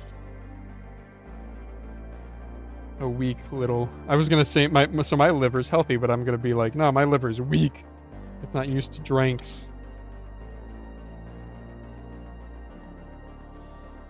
Deliver. Hold it with pliers. Yes, you would think I would do that, but, you know, sometimes you just send it. Sometimes you just fafo. Okay, speaking of fafoing, I'm gonna, ADD mode and switch to the Lingbao because I just realized I should try charging this other battery in case the battery in this one's dead. I'm happy to have the attack shark actually usable though. The skates were really the bummer. The skates and the weight, bro. It's like attack shark goes and makes it's a really good. I mean, it's a Viper V3 mini, but it's not like too mini. It's a good size. It's a good price too. I want to say it's like $40. Comes with a dock, if that's your jam.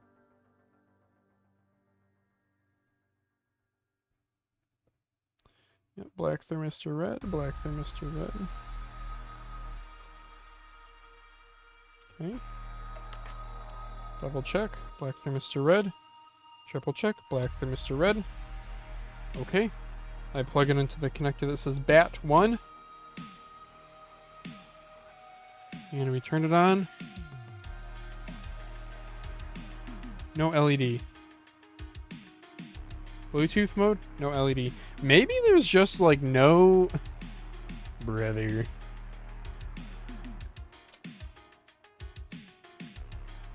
Where did my Lingbao dongle go? Maybe there's just no LED and I'm just like crazy. Let's plug in the Lingbao.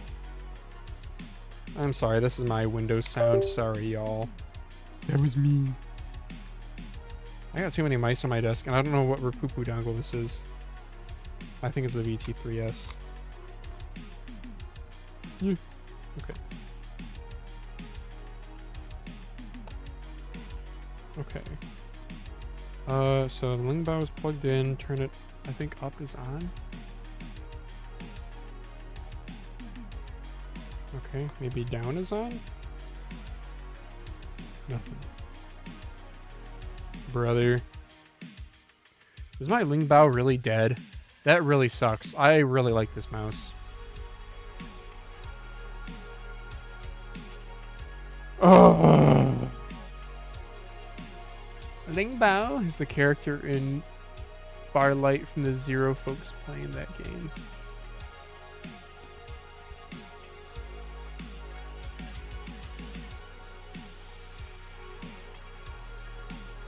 Sad.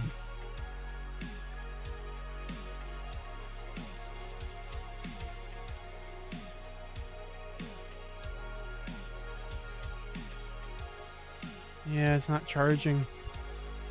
I don't know, man. I don't know.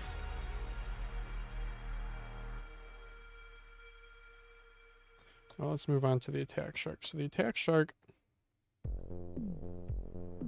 Alright, I'm actually going right now. Laters. Alright, see you, log.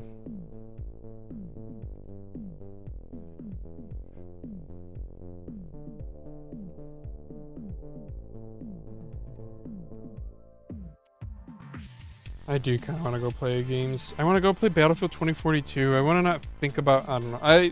Learning a new game I'm also down for, though. I'm down to figure out Battlefield 6. But I gotta just bite the bullet and try it, and just do the 2-hour return window if I don't like it, if the motion sickness is really a problem.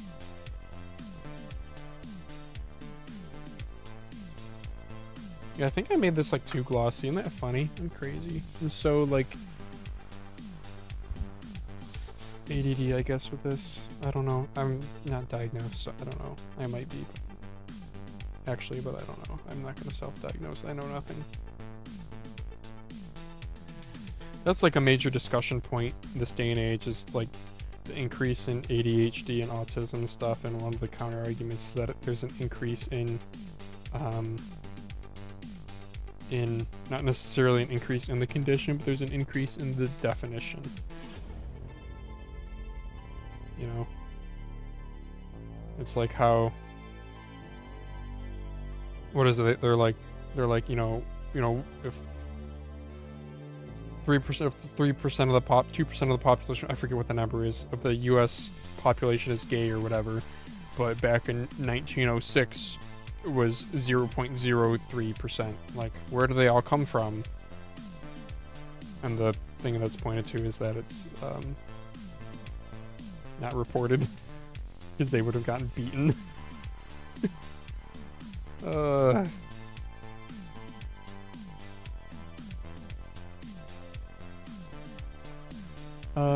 Battery swap, isn't everyone add? Now add comes under, oh, ADD comes under ADHD.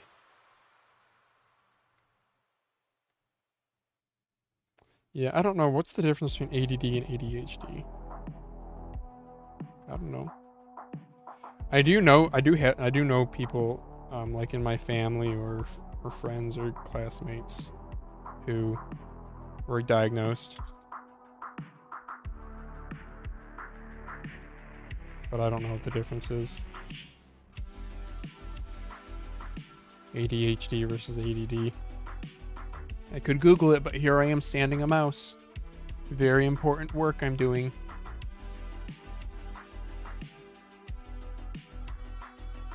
I'm so looking forward to tacos tonight. Inattentive versus hyperactivity, I guess. Because ADHD stands for Attention Deficit Hyperactive Disorder, right? And then ADD is just Attention Deficit Disorder.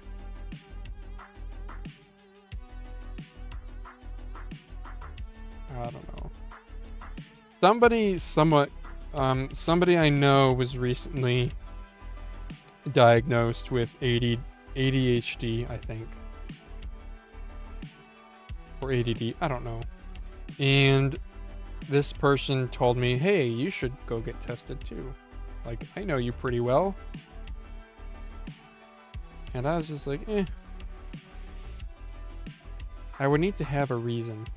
Like, if this person's reason for getting tested was because they were struggling with something at work or school or whatever and they wanted medication,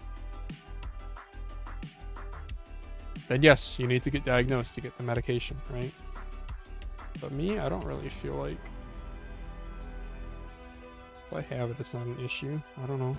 It's just like, I mean, it's just being distractible. Like, I get really focused, okay? I get like really, how long has this live stream been going? You know, I've been focused on this.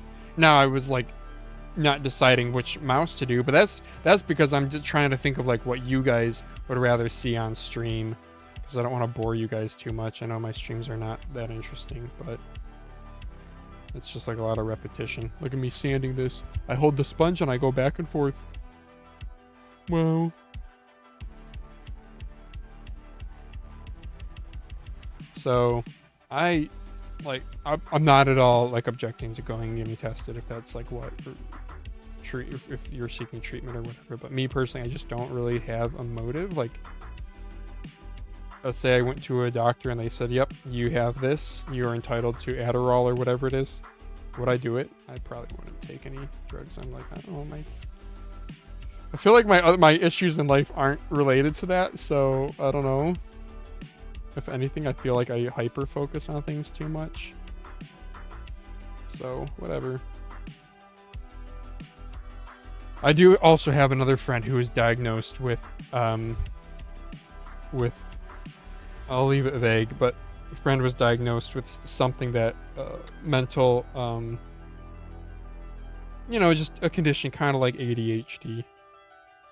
And said friend seems to kind of use it as, not a crutch, but as like a way of deflecting responsibility, maybe? You know, doing something funky and then being, oh yeah, sorry, that was just my condition. Okay.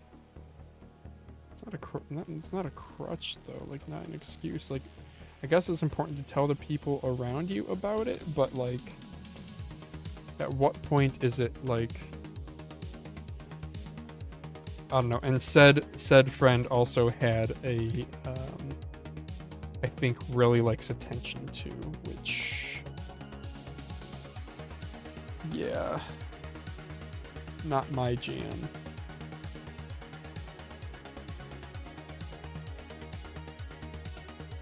So, said friend might just be doing it.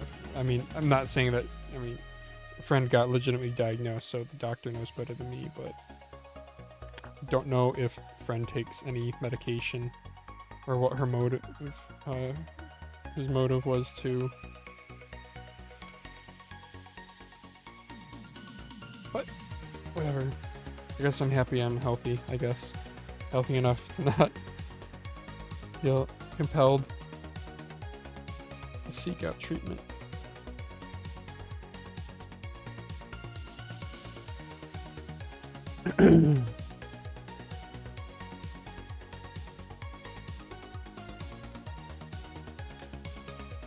I don't know. I think it's like, I think mental conditions, mental health this day and age, it's really, really good that we talk about it. But there's also a point in which it's just a bunch of talk and not a bunch of action. So, like, it's important to understand yourself and the self-discovery that goes along with like diagnosing and everything. That's great and all for it.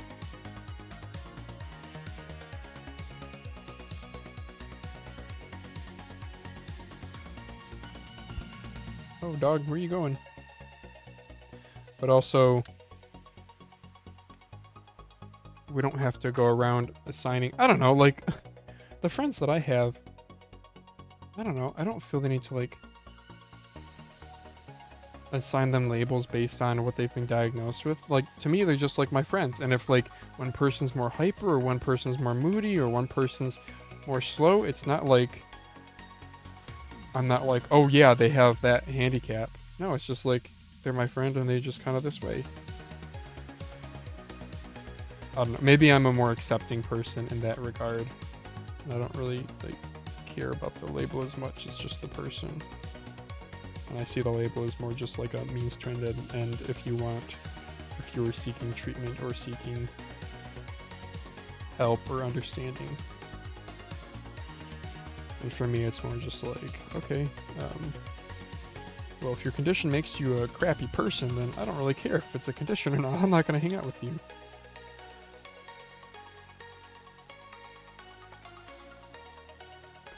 Okay, I'm going to swap this Attack Shark battery. I don't know. Maybe I just had a hot take there. I don't really know. I don't feel like I'm being really vague, so I'm actually not really. 5.8585. Okay, sure. We're going to do that. Yeah, we'll swap in a smaller battery. Why not? I want to use this Attack Shark mouse a little bit more. It's a nice little mouse. The dock, though, is... I already desoldered the little dock nuggets that connect to the spring pins.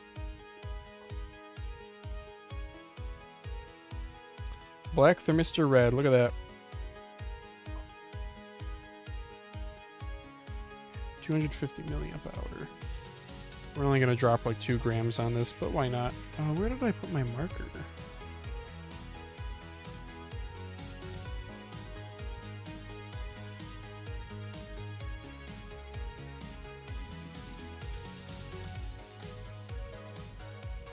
So this is going to be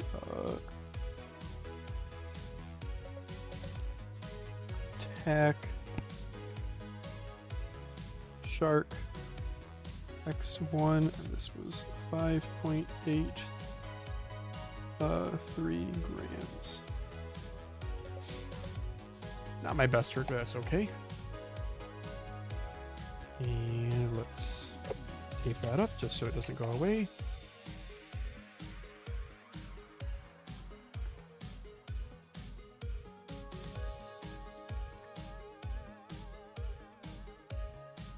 Actually, interesting fact. I can talk about this, yeah. One of my, who I would consider my best friend, actually has a pretty, I don't want to say severe handicap, because that's like not how I view him. But he died, actually, and was like brought back. It was pretty insane. So, this friend of mine, I actually wasn't really... He was in my high school. I wasn't really friends with him, but we were like knew of each other. And then his junior year, he's at baseball practice. He's on the varsity baseball team. Really physically active kid. He's warming up playing catch with a team member and doesn't catch the ball, misses it, and the ball hits him in the chest. And it is one of those things where it hits you in the chest like right at the perfect time where like when you're internal pacemaker, brain, something. He fell down unconscious. His heart was stopped for like 40 minutes or something like that. And he was dead. And it was a bit of a delay in getting help to him, and it actually was like, really bad. And where did I just put that battery? Did I throw that here? Here it is. I just want to double check the pinout after being unsure with the Lingbao. Black thermistor red. Okay. So he gets rushed to the hospital, and they're able to resuscitate him with a defibrillator, like at the baseball field. But he's like brain dead. He's unconscious, but his heart's beating again. So they rush him to the hospital to get like more treatment or whatever. And the doctors put him into, they did like an experimental thing at the time, which I think is more common now, but it was using like ice pack or like a liquid cooling vest thing to bring his body temperature down to like 89 degrees or something for an extended period to like have like a cold induced coma or something. I don't know exactly. So he was in this coma for, I want to say, a couple weeks. It wasn't a crazy long time. And like meanwhile, he's missing school during all this, and like everyone's like hoping that he gets better, because he was a decently popular kid. And I remember the doctors gave him a pretty low chance of survival, like a 10-20% chance of like, I don't know if it was surviving or being normal or something like that. But yeah, he came back and mentally he's 100% there. He was already like an honor roll student, but then he missed a whole bunch of school, so he had to like make up a whole bunch of school. And miraculously, mentally, he's still 100% there. However, physically, he is not. He does not have control, like good control over the entire left side of his body. So he had to relearn to walk. He had to relearn to like chew. He had to relearn to like write and ride a like riding a bicycle. All these things he had to relearn at junior year of high school.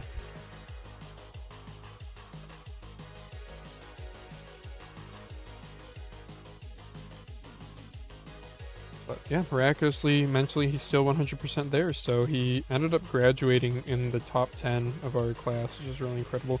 I didn't become friends with him until afterward, and the friendship really just started very simply because we had like a couple classes together. Like he and I knew of each other, but never had classes together. Then finally one day we had classes together, and I just remember liking him because he laughed at my jokes that I thought were like wildly immature. Anyway, we formed a friendship that way. I think am I gonna leave the Kale White Blades in here? I guess I could. I was thinking about armor and optical swapping this guy.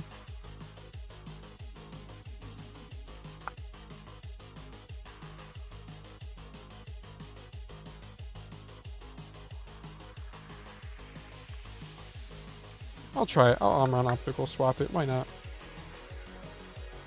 Yeah, it was pretty crazy. It was in like regional newspapers because it was an experimental thing that worked, and also that, you know, he did like interviews.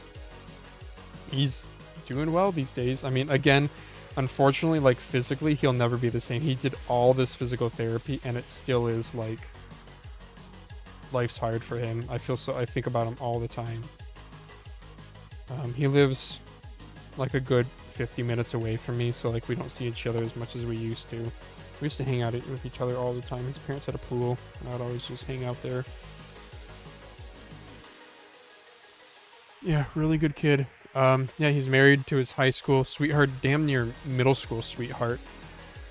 She's really cool too. She's a friend. They have one kid with another one on the way. Again, mentally he's 100% there, but one of the biggest challenges, along with like not having good control, his entire like left side of his body is like always tensed up. So because of that, he burns a crap ton of calories. I don't know if that means he's gonna die young or something. I should ask him that. I don't know. That sucks, especially with kids. But his entire left side is always tensed up, so he's burning a ton of calories, and he has like trouble with fine motor on the left side is difficult. Right side's pretty okay. So like walking, he walks kind of funny. Walking in general is just fatiguing. Like in college, he got around on a bicycle. When he like cooks dinner, he uses a stool. He sits. He's a skinny guy. That's the thing. But he eats like he has to eat like a ridiculous amount of food. Like I want to say back in high school, I want to say he was eating like 5,000-6,000 calories a day or something absurd. I mean, which is still like, you know, I mean, when you're like a pretty active young male, you're still, you know, probably 3,000-4,000 is not out of this world. But yeah, he was even more than that. And I remember like even vacationing with him, and his day so much revolved around planning the meals because he needed the food. It's interesting. Yep, I love that guy though. He's the best man in my wedding. I was the best man in his. So I don't know.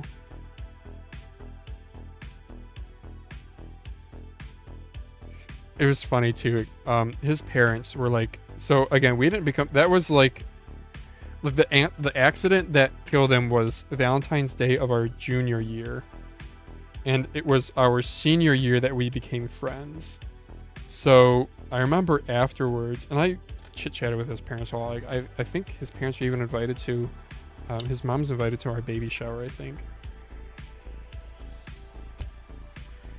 his parents were like so like, oh, thank you so much for being there for him and being a friend in like a really difficult last year of high school for him. I mean, he had a lot of friends, but still, it's tough not, you know, all of a sudden being differently abled.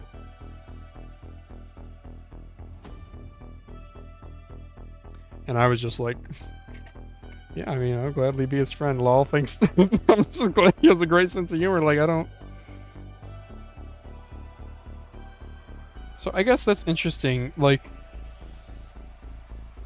to me, again, I knew of him before the accident, but I wasn't friends with him. So it's kind of like the only way I have known him.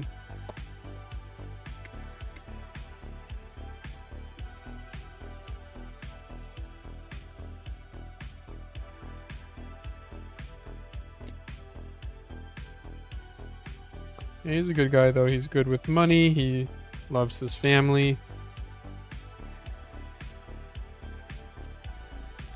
He laughs easily at jokes. He likes kind of jokes that are, you know, just like memes, like, you know, memes that like you're gonna go to hell for, that kind of stuff. Yeah, those Kale White Swords are pretty nice switches, though, I got to say. I actually have a whole bunch of them. I think, you know, sometimes when a Switch goes on AliExpress for like 70% off with coins for like a 10-pack, bring it down to like $1 or $2 for a 10-pack. I'll just spring on them even if I don't know that much about them.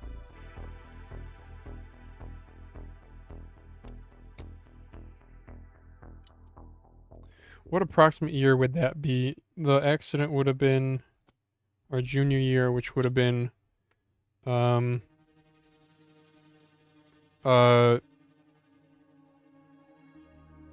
yeah, Valentine's Day of 2012. Yep.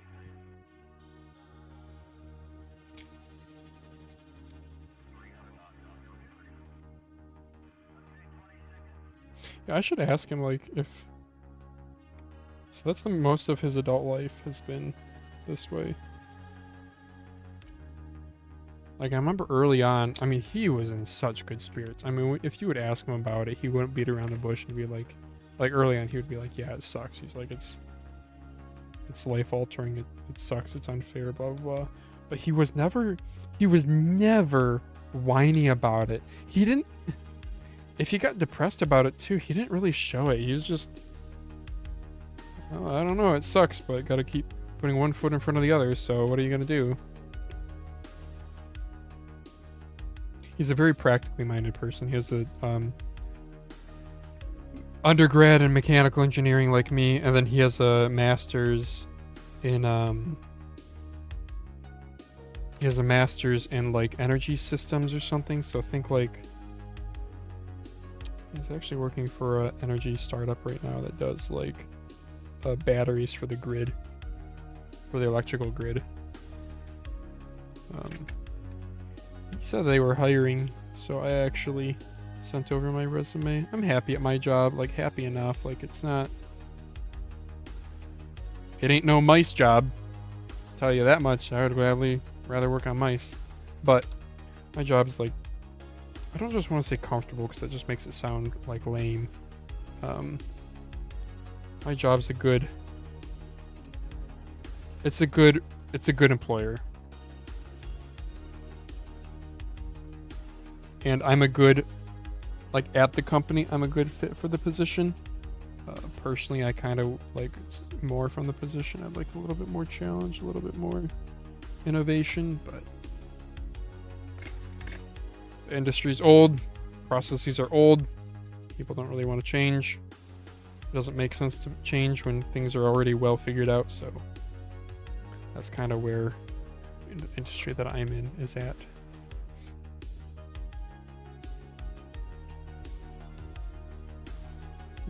All you guys in green tech. Yeah, I only did like 2 years in green tech when the company went out of business.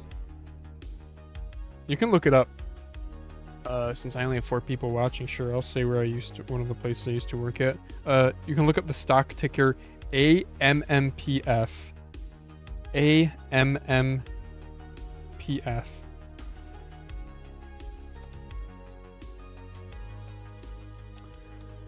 Yep, that was the first non-employee hired, or non-manager hired there. But if you look at the stock price, yeah, the company is kind of no more. So, yeah, that was a really good time. If you search around on the news articles for the demo unit, you'll see my picture, my little blue polo, standing with some of the team members. It was a good ride. And then I was at another startup prior to that, but it was a bootstrap startup. It wasn't nearly as glamorous as a green energy startup. Bootstrap startup had a really toxic general manager who was also like really entrepreneurial and creative, and I think kind of like a Steve Jobs. He was really good at inspiring people and selling ideas and things, but then the way he treated his people was just incredibly toxic and manipulative. Alright, let's see how this turned out. I should check the clicks too.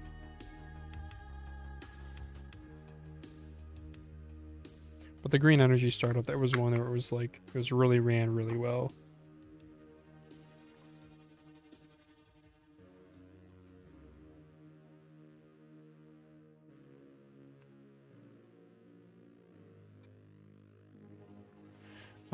I feel like they need to be heavier. The clicks need to be heavier. But I can't really mod that at all. So I think we're just going to screw it back together and send it. The screws are these ones. There we go. Yeah, I'm from a different continent, so no issues about doxing.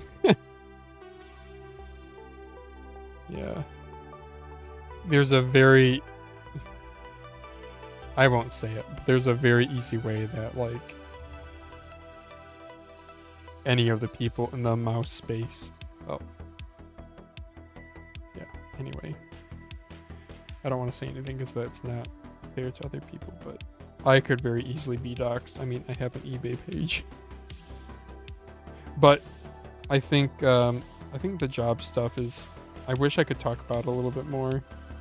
Because working at startups is an absolutely wild ride. Every single day is eventful. Every single day is... There's drama, there's tears, there's shouting, there's lawsuits being threatened, there's just so much stuff happens constantly. At least the first startup was that way. So I have so many stories from that.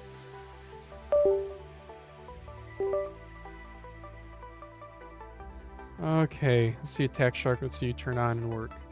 Hey, we are working. It's working. It's working.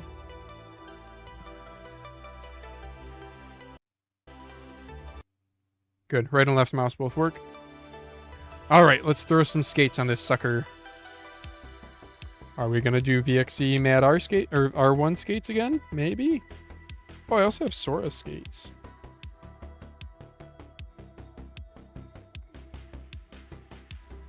Yeah, let's try the VXC skates first. Is that front one gonna fit nicely?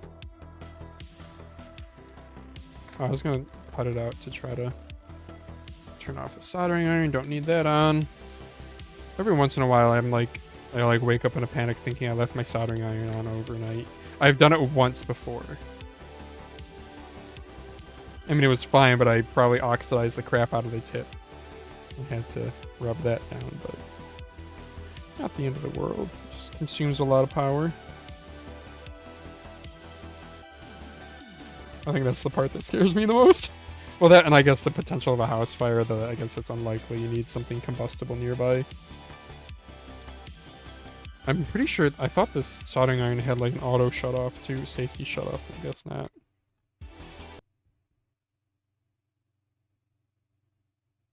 Oh, did the music stop? Hello?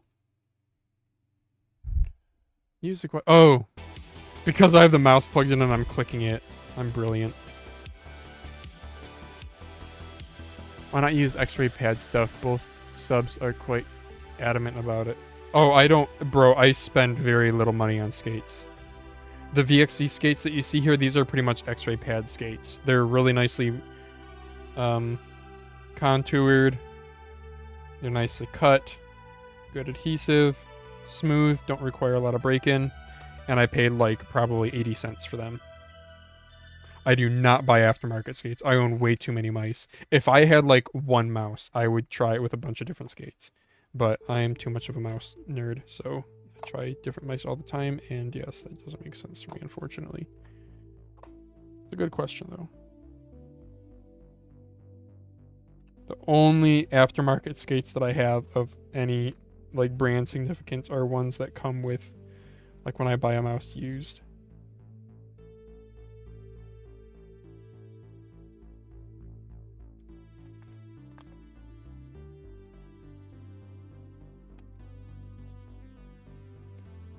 Yeah, we'll keep the center skate here. It won't fit on this. I don't really need a center skate on this, I don't think. That's pretty nice. What's the weight come in at? I'm gonna guess, it's not terribly light. I'm gonna guess like 49.8 grams. 48.9. If only I was dyslexic and said it the other way around. Oh, I do need the dongle door on it though. And let's get the dongle. So incoming mouse noise is me. That was me.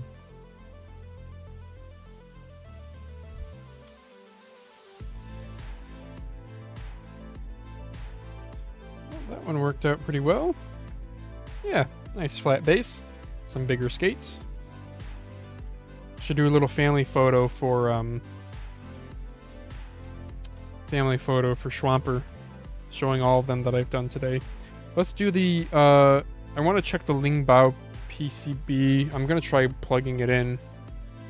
I don't think she's charging at all.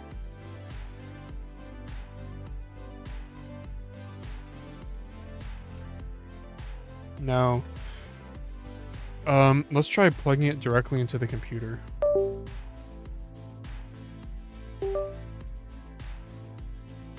Okay, the mouse isn't dead because I can move the cursor. Can I click? Yep, I can click, I can scroll. Okay. So the mouse isn't dead, it's a battery problem?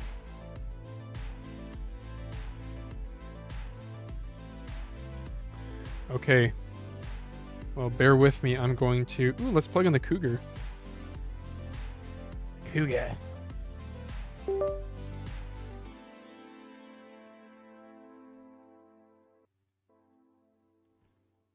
Yeah, let's go to Lingbao M9 Pro disassembly. And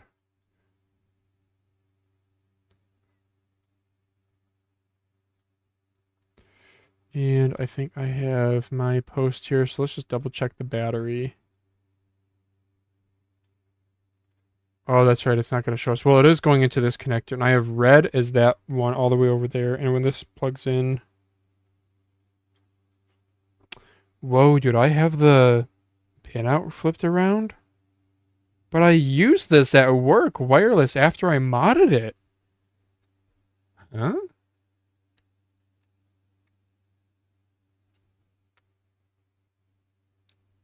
Huh?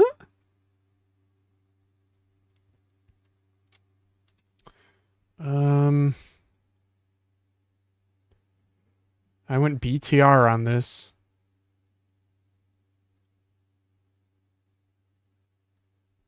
I went BTR on it, and I went BTR on this. I don't know why it's not charging then.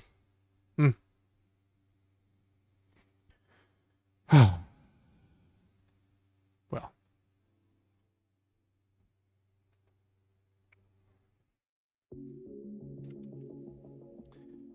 How many watts is it at steady state?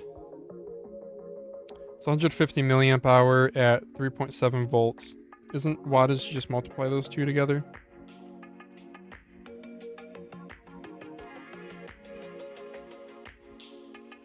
.555 watts. Or I guess that would be watt hours.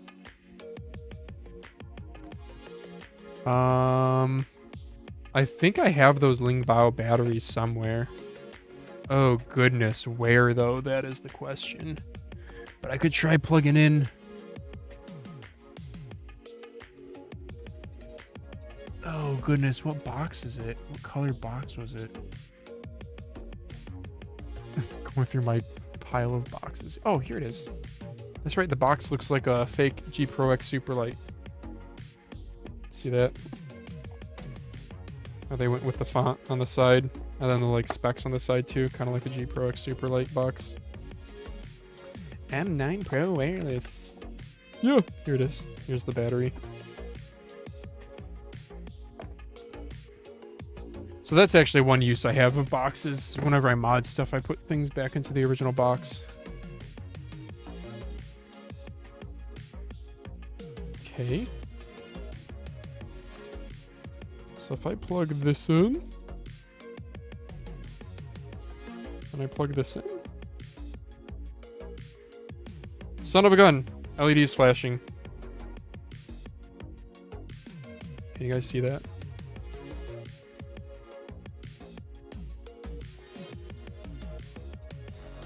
Yes, you can. And then I switch it to... I had a single red flash. Okay, but the flashing blue is pretty obvious. So... And then I think what I did before is I mean, you can literally just follow the... I think I just literally followed the PCB. But I need to use the restroom, so I will be right back.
Okay, I am back. Wow, viewership picked up when I went to the bathroom.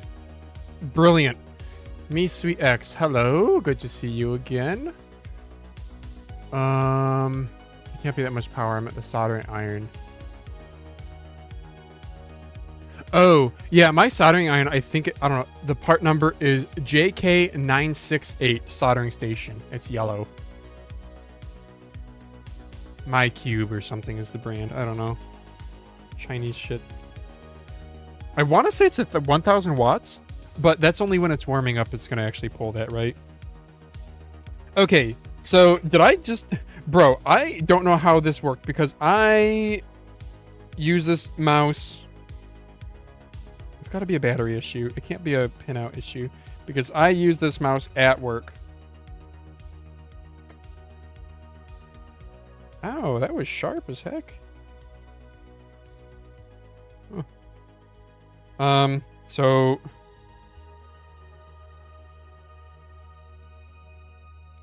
That's how the pins connect.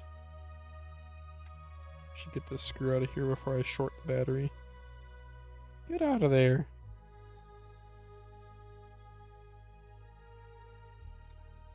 So for anyone just tuning in, I did Schwamper's sanding thing where you sand the base to get it all smooth. I did that to 4 mice. And I've put to get back together some other ones. So here's the Attack Shock X1. What else did I do? What incarnation? What did I do over here? I thought I brought one over. Nah, I'm just smoking something good, I guess. Man, the Viper's so good. Viper is so good. What other mice did I literally... What other mice did I just do? I did the X1, the Lingbao, the Yuma, and the Daryu. Oh, where'd I put the Daryu? Yeah, I gotta get that Daryu photo for Schwamper. He loves that. He likes a sanded bottom. There's a sanded bottom for you guys. So, that will be for a Schwamper pick. Schwamper, send sanding pics, please. Right,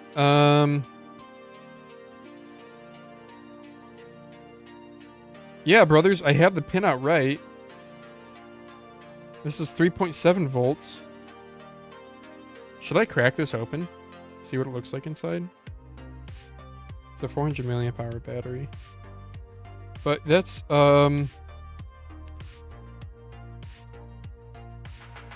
yeah, so the red on this is actually the negative. I had that right! Why isn't it working? Let me try another battery. Oops, daisy. Okay, here we go. BTR. This is from an AJAS AJ139 apparently. Yep, okay, it's flashing. Okay, I did have the pinout right. Okay, then battery, why you no charge? Nothing. Let's try the AJAS battery again.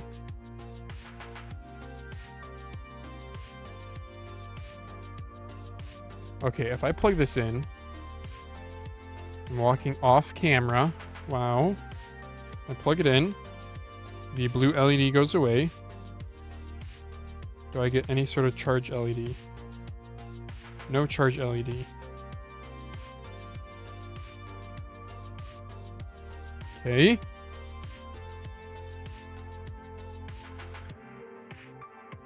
Sorry for the sound. That was my Windows sound. So is that one.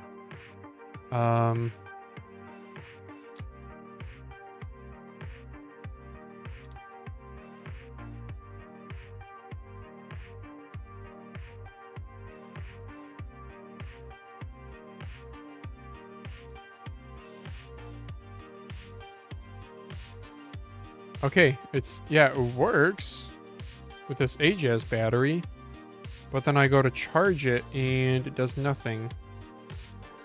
What in tarnation, brothers? Okay, I flip it on. I got a flashing blue light. Flip it to 2.4 gigahertz, and I got a flashing red. It flashed red just a few times. So the flashing blue, if I plug it into charge, Flashing blue just goes away. So is it charging?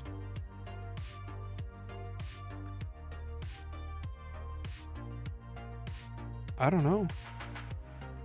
Then I unplug it and the flashing blue comes back. I don't know. I don't know what I'm doing, chat. Well,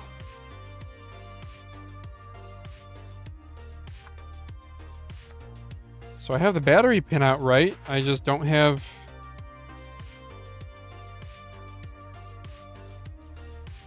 This thing just won't charge batteries?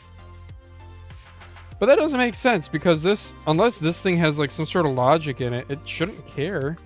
It's plugging into the same connector.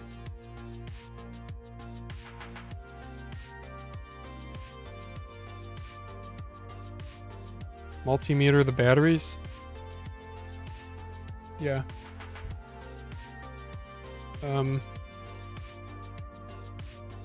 don't think, the thing is though,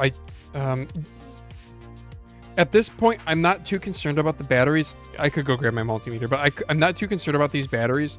But with a charged battery, it does turn on with... It just won't charge. That's my issue, is the charging. Like, if I just like button this up, I'll take you guys with me. Okay. So we flick it down to Bluetooth.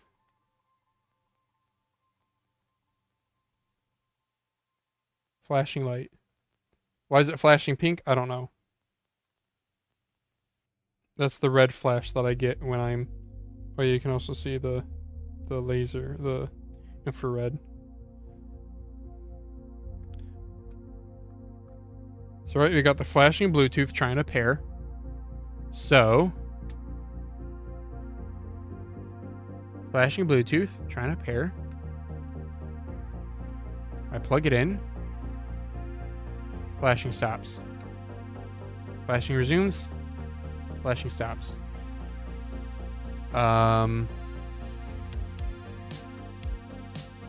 Same thing goes with that flashing red. As soon as I plug it in, yeah, it stops. Unplug it, flashes again. What am I doing? Is there... Let's see if the... Let me see if the software has a state of charge indicator.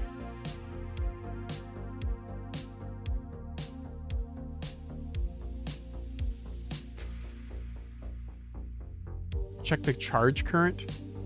USB voltage tester? I don't. Yeah, I'm thinking, I wonder if this battery has, if this has some sort of something going on inside of it. First, I'm gonna check online and see if there is a... I'm using the mouse right now. I'm gonna check to see if there is a Lingbao M9 mouse software. There's a way I can do the downloadable software.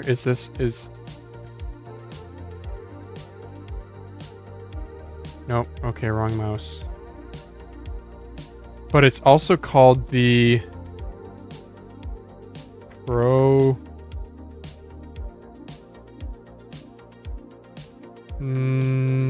See if an AliExpress page has it.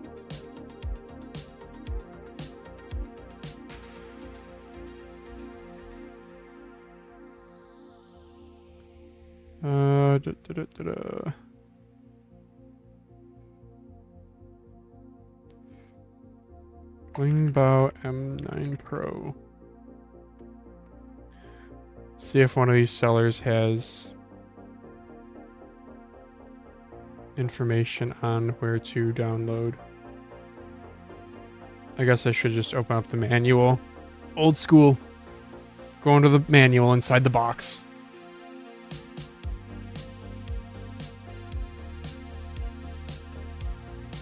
MeSWEX might be right. There might be some like charging circuit in there or something that's something funny.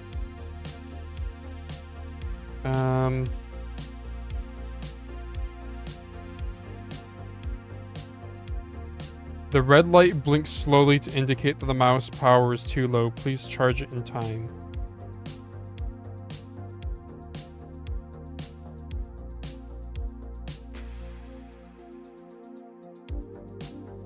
Okay, the flashing red when I turn it on indicates that it's paired to the 1 kHz receiver.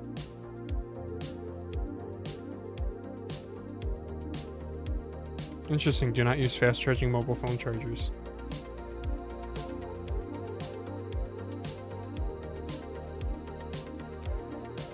Where do I download? That's just Chinese on the other side. Lingbaoes.com. Okay, let's try that.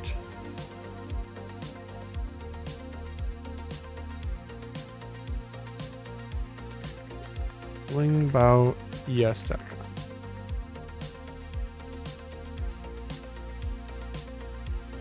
Ooh, is one of these language?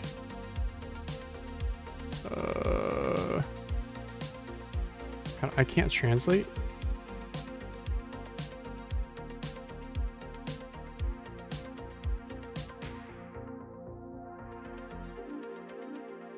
Come back to me, Google Translate.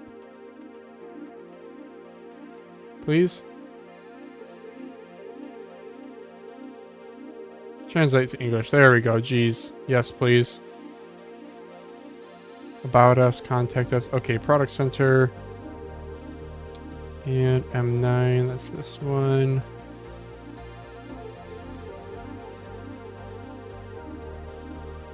Uh-oh. Is this... Okay, there's more of a page loading. Gotta get through the Chinese firewall, you know?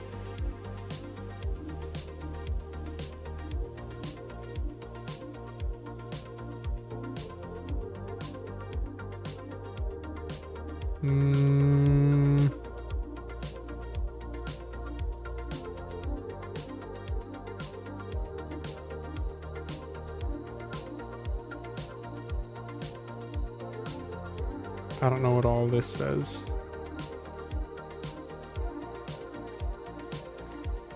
Let's try some of this.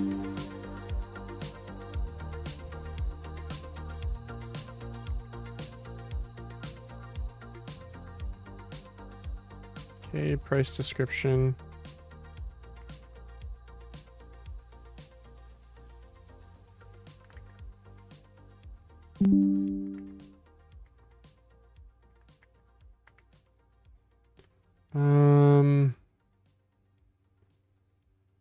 Okay, that's just more store stuff. Oh, that's the same battery indicator warning that we saw.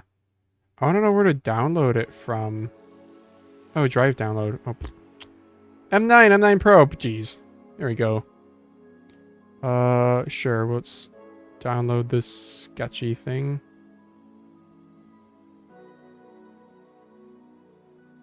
Lingbao. Alright, let's give my computer AIDS. Womp womp. Launch, sure. I'm using the Lingbao right now without skates, and it's weird. Well, this is helpful. Oh, okay, it's like initiating still. Okay, so this is saying the battery is like really low. English.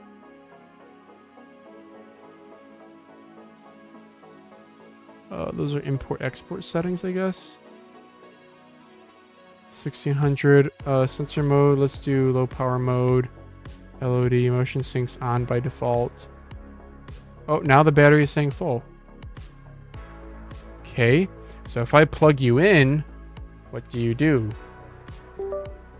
Okay, I plugged it in. Do I get any sort of state of charge indicator?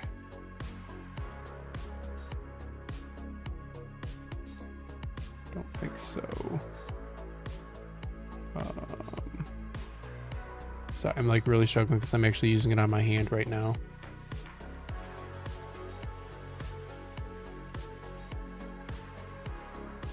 What's this thing?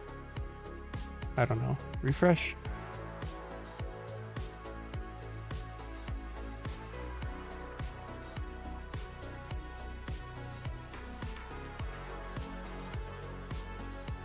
Yeah, there's no like charging indicator.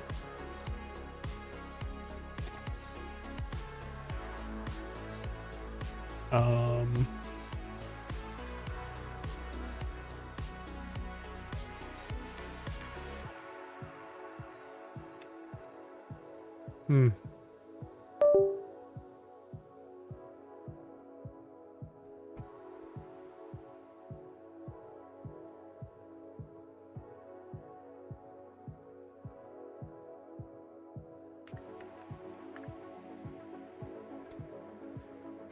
Wheel? Oh, that's restore defaults. Okay.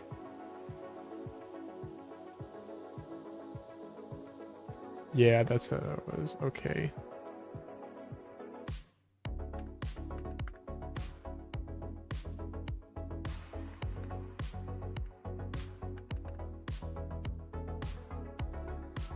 Low power mode. 1000 hertz.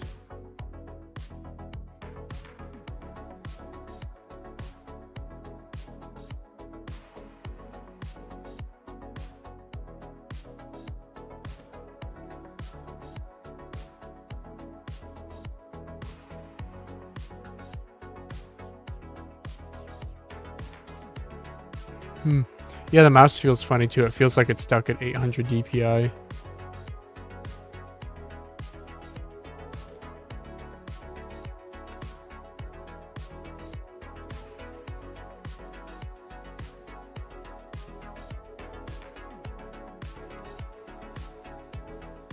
Okay.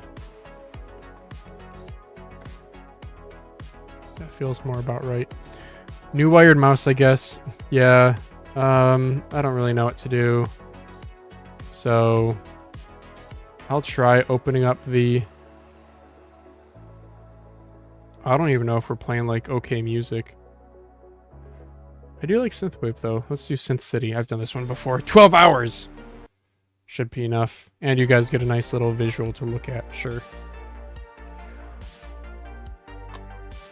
Yeah, it doesn't say anything about charging precautions. Recommended to use only the USB port to charge it. Keep away from high temperature. Please turn off the power switch. We're not in use for a long time.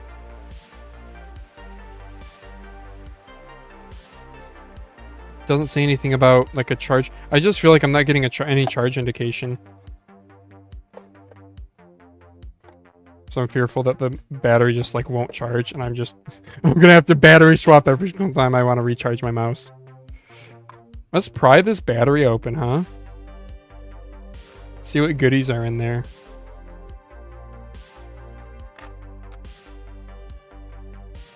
I'll get a weight of it too. Why not?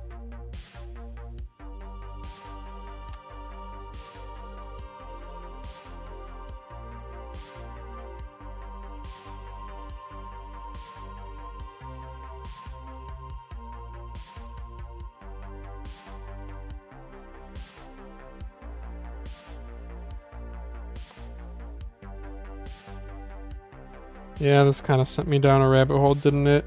I'm actually going to have to go pretty soon, too, to get started on dinner. So I have to cut this a little bit short at some point, but that's okay. Let's try to discover what's inside of this battery.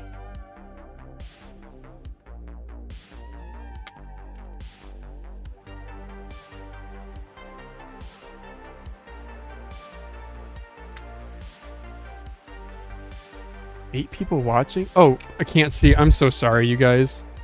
I'm terrible. Absolutely terrible.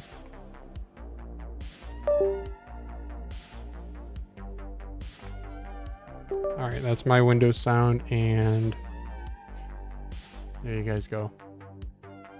Mobby.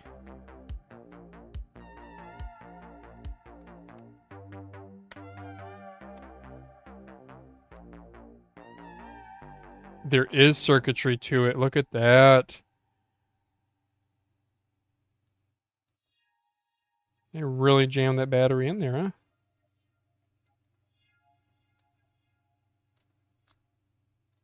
Let's get this guy out of here. And it's plastic welded onto the...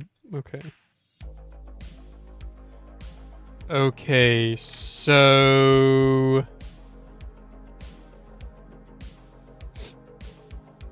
Look at how much crap is on this.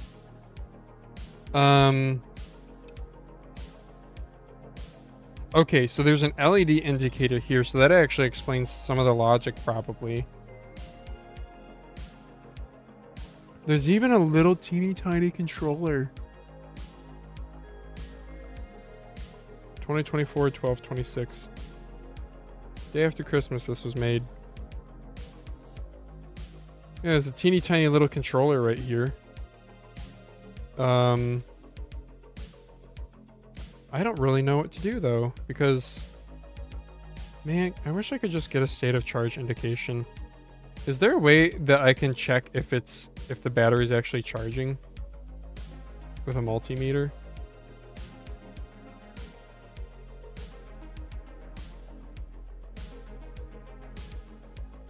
Is all the BMS on the battery? I assume so. That's how most of these...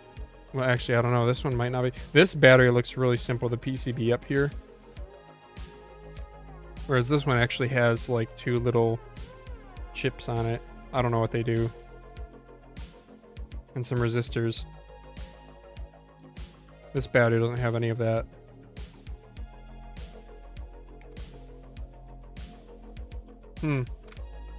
Like, I could, like, a hack that I could do is I could solder this battery to this. And then connect this with the little prongs here to the Lingbao. I could do that, but I don't want to because that adds additional weight. Oh, sorry, you guys couldn't see that. I could, okay, I was saying, see how this battery is soldered directly to this little mini PCB? And then this is connected to the, via these pins on the back, these spring pins. And that's connected to the mouse. So I could just keep all of this and hard solder the battery to this PCB. And that would in theory work. But then I'm adding this weight back to the mouse, which I don't want to do. I will do it if I have to. But I kind of want to explore. I'm going to have to go get started on dinner for my wife.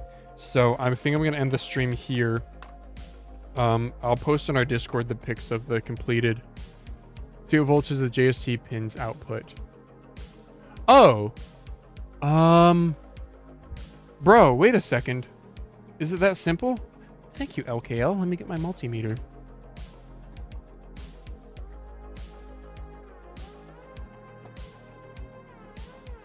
Yeah, that's right. If it's charging, I should just see what their voltage output is.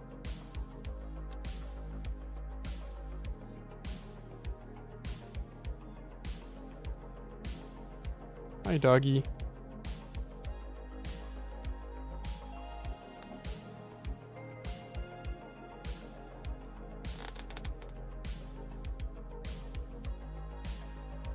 Okay, I'm a total noob. I need to remember how to connect my multimeter.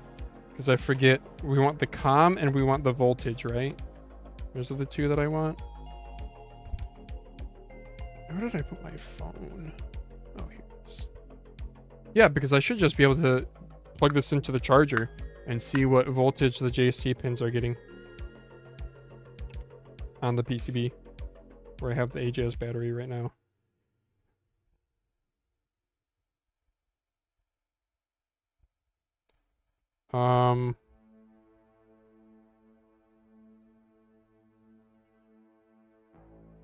I just have to refresh myself on which thingamabobs I gotta plug my probes into. I want comm and... Okay, that's what I thought. Okay. So power, and I had this on continuity last time. So voltage, let's do 2 volts.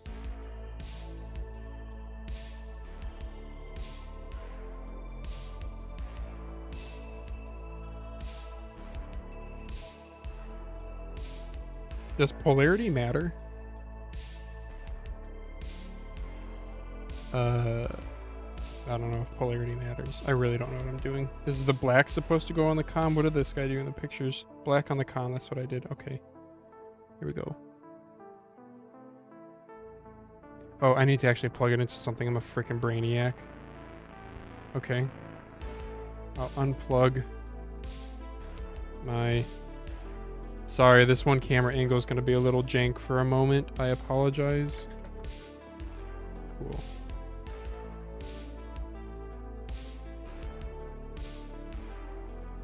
Probably higher than 2 volts. Do 5 or 10. My meter has 20. I'll do 20. Okay. So, sorry, is that voltage? I'm such a noob here. So if it says 2 volts, that means that's the maximum that it'll read. Because it's gonna charge it like, what, 4.2 volts or whatever. So if I put it at 20, it's gonna... I'm getting nothing on the probes. Connect test leads. Yeah, I have them connected. Did I do something wrong?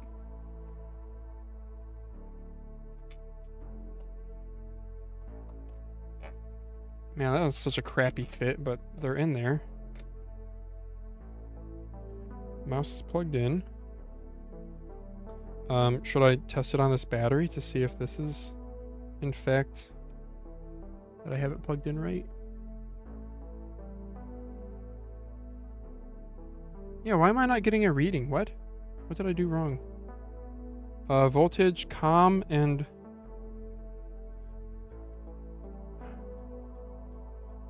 Yeah, just show negative voltage. That's what I thought. Okay, see, look at this. Look at this. What am I doing wrong here? So you guys can see the display, right? -1. First of all, does -1 mean anything? I don't know what this means by connect test leads. But if I jam my probes in there, I'm getting nothing on this battery. Now that's wrong. What did I do wrong here?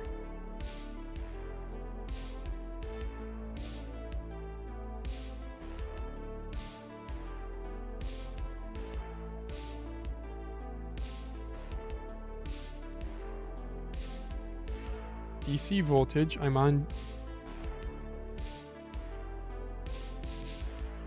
Oh, wait a second. Wait, COM... What are these?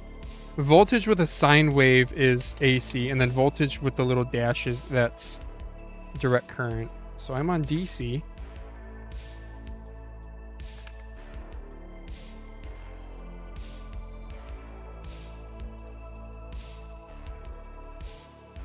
Nothing on the display. What am I doing wrong? Mode is correct. Yeah, I'm on DC.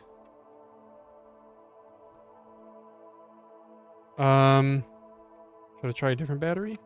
My wife's calling. Hang on. One moment, guys.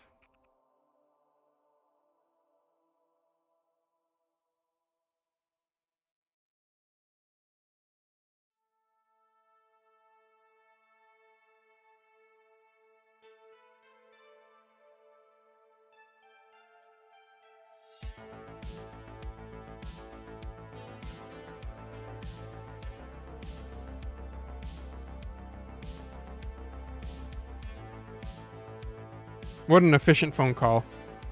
Okay. Pads on the original puck as a test. Oh, sure. Yeah, they're easier to get to. And then you guys can see if I'm really messing this up that bad. Bat, NTC, ground. I don't know what NTC, that might be the... I'm guessing positive and negative around the ends.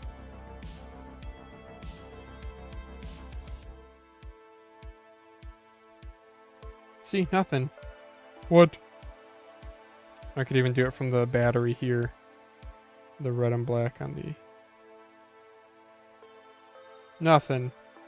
I'm touching the probes. I'm doing it. Maybe my, is there a way to test if this is bad? Can I go to, like, continuity mode? Okay, you guys can hear that, right? So continuity mode is working. So this thing is... It's not like these are corroded or anything. What if I go to 2 volts? That's a really good question, continuity. Yeah, I'm glad I... Okay. 2 volts, still no worky. What am I doing wrong?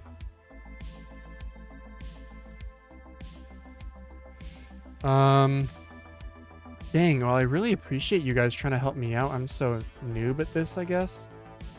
Pads on the original puck, restart the meter. Yeah, I did power cycle it once. I don't know what this -1 means. What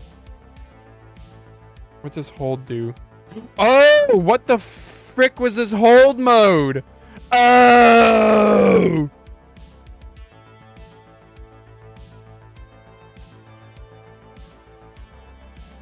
Okay, I don't know what... Oh, because I'm at 2 volts. That was like an overflow. Okay, 20 volts.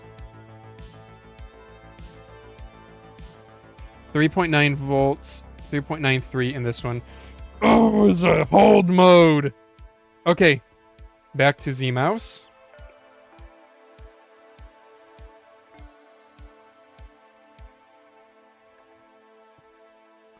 Z probes. Here and here. -0. So if I reverse the probe, it's just gonna say 0 again, isn't it?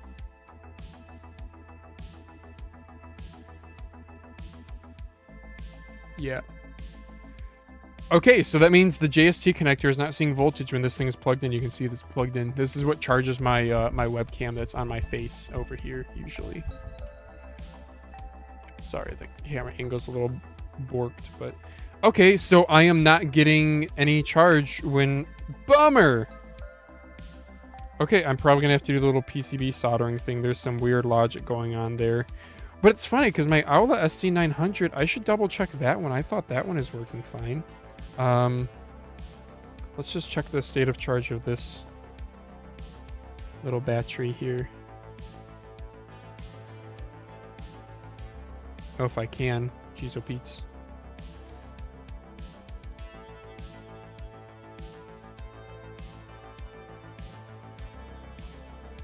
-0? That doesn't make sense. I mean, if the battery's dead, it would still read something, right? Maybe not necessarily. Not if it's like super dead. Not if it's ultra dead.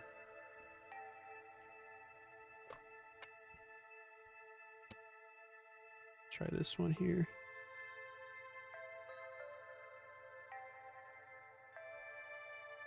Four volts in this one, in the AJAS battery. Okay, so this battery is just hella dead. But yeah, when I go to plug this one in, I get no recharging. You know what if I did... I mean, there's no logic to this, so this isn't gonna show anything either, but this will just show you guys a little bit more clearly that the pins aren't seeing any voltage when this is plugged in.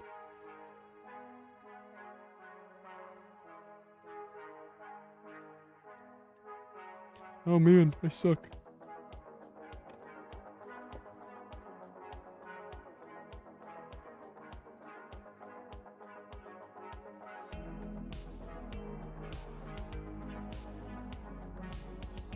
Yeah, nothing. I don't know what 0.01 means. Is there like a leakage? Does like voltage leak? I don't know. Yeah. Is this conductive? I'm curious. Is cast iron conductive? No, it's not. Oh, it also might be painted. Anyway. Okay. Well, let's see. Try all slots. One is temp, right? NTC. It might have not have the detection resistor and the charges isn't outputting voltage. Okay, so yeah, I'm thinking there's, like, you mentioned a charge resistor or something. There might be something in here that indicates that. Yeah. So okay, well that means I know what I need to do. What I would love to do first, though, is... You know what I'd love to do is to, like, hook this back up and see if I can get charge out of... Okay. This is what I'm going to do. I'm going to hook this guy back up, and I'm going to see if I can get charge out of... Didn't I... I had the screws. I had screws. I 100% had screws. What did I do with them, though? I don't know. But I 100% had screws that went to this guy. I don't know what I did with them.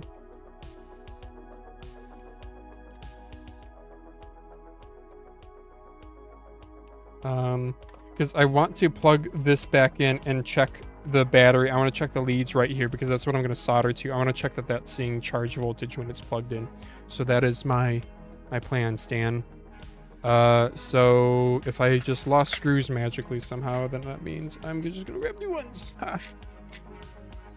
This is what I'm talking about keep spare screws. Because you never know when they're going to come in handy.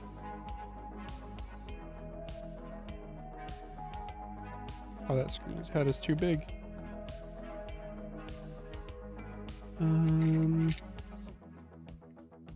There we go. There's a little baby screw. That'll do.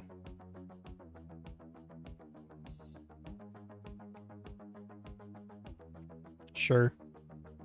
It's not threaded in there real good, but who cares? And let's put... Unfortunately, this thing was like plastic welded in place. This was jammed in like that. And then... I don't know. Let me just put a mouse skate in there. Boom. And then we close it back up.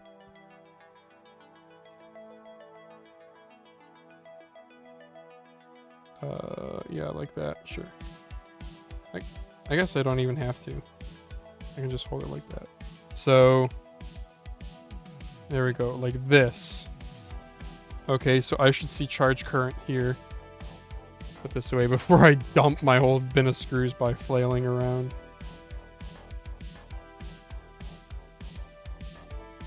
Oh, look at that. I'm getting a red LED. Yeah, look at that. Is it coming through on camera? Yeah, I've got a red LED now. If I pop this battery out. Yeah, red LED goes away. Okay.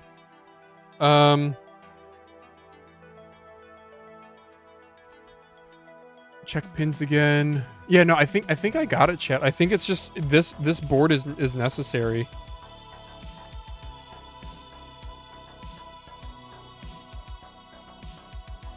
So if I go and I do this here, okay, and I connect my multimeter, I'm of course gonna see. Oh, did it come undone? Oh, I gotta like, okay, I gotta. I'm gonna have to like jam this down. Oh, that's inconvenient. Okay. I'm so committed at this point. I just want to see numbers.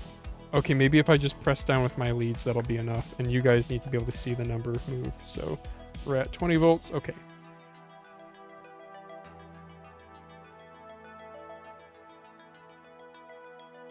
Okay.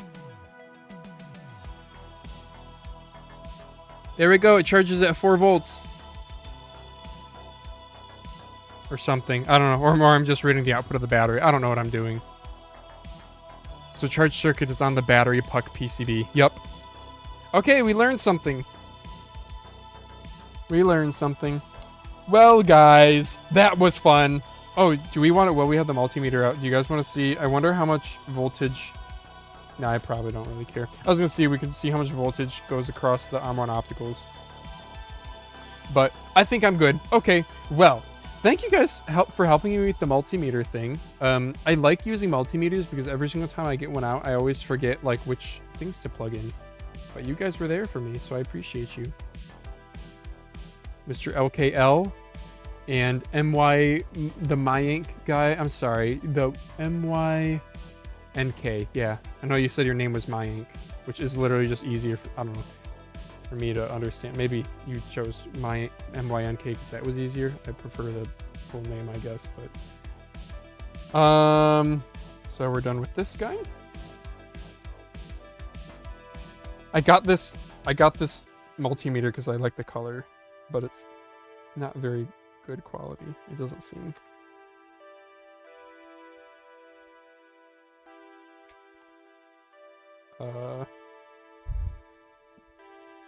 Yeah.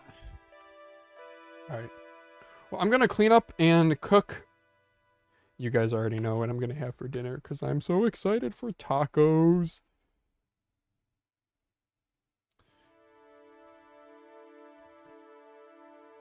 But I'm going to go cook some dinner for the wife because she's on her way home now. And she's gonna be hungry girl after having a long shift today. So, thank you all for watching. Thank you for helping me out. Send it to someone to reverse engineer. Most likely 2 volt on the switch. Is it 3 volt or whatever the MCU voltage is? Oh, because it's just a switch. Well, yeah, but it's also, I don't know if the switches, they have a transmitter and a receiver, right? So it's an LED, it's a diode, right? So I imagine they're, I don't know. You're right, for like PCB design, every single time you gotta add a resistor, that's another component you gotta add, so you want to avoid that, right? Okay, well, I'm done here. Peace out, guys. Thank you so much, especially Misui, Mr. LKL, and Myink for being active in chat and helping me through this troubling time. I appreciate you all. Maybe someday I'll get Battlefield 6 and live stream it. Mousecast on Sunday, yes. You guys do it better than me. Mousecast Sunday, 6 a.m. Eastern Daylight Time. Translate it to your own. 6 a.m. though, for me. Special guest Upgrade Lemon with Ponage. If you have questions, leave them in the Discord. Don't say them in the chat because I'm not going to look at this chat. Leave them in Discord, DM them to me, whatever. Bye, guys. Have a lovely evening.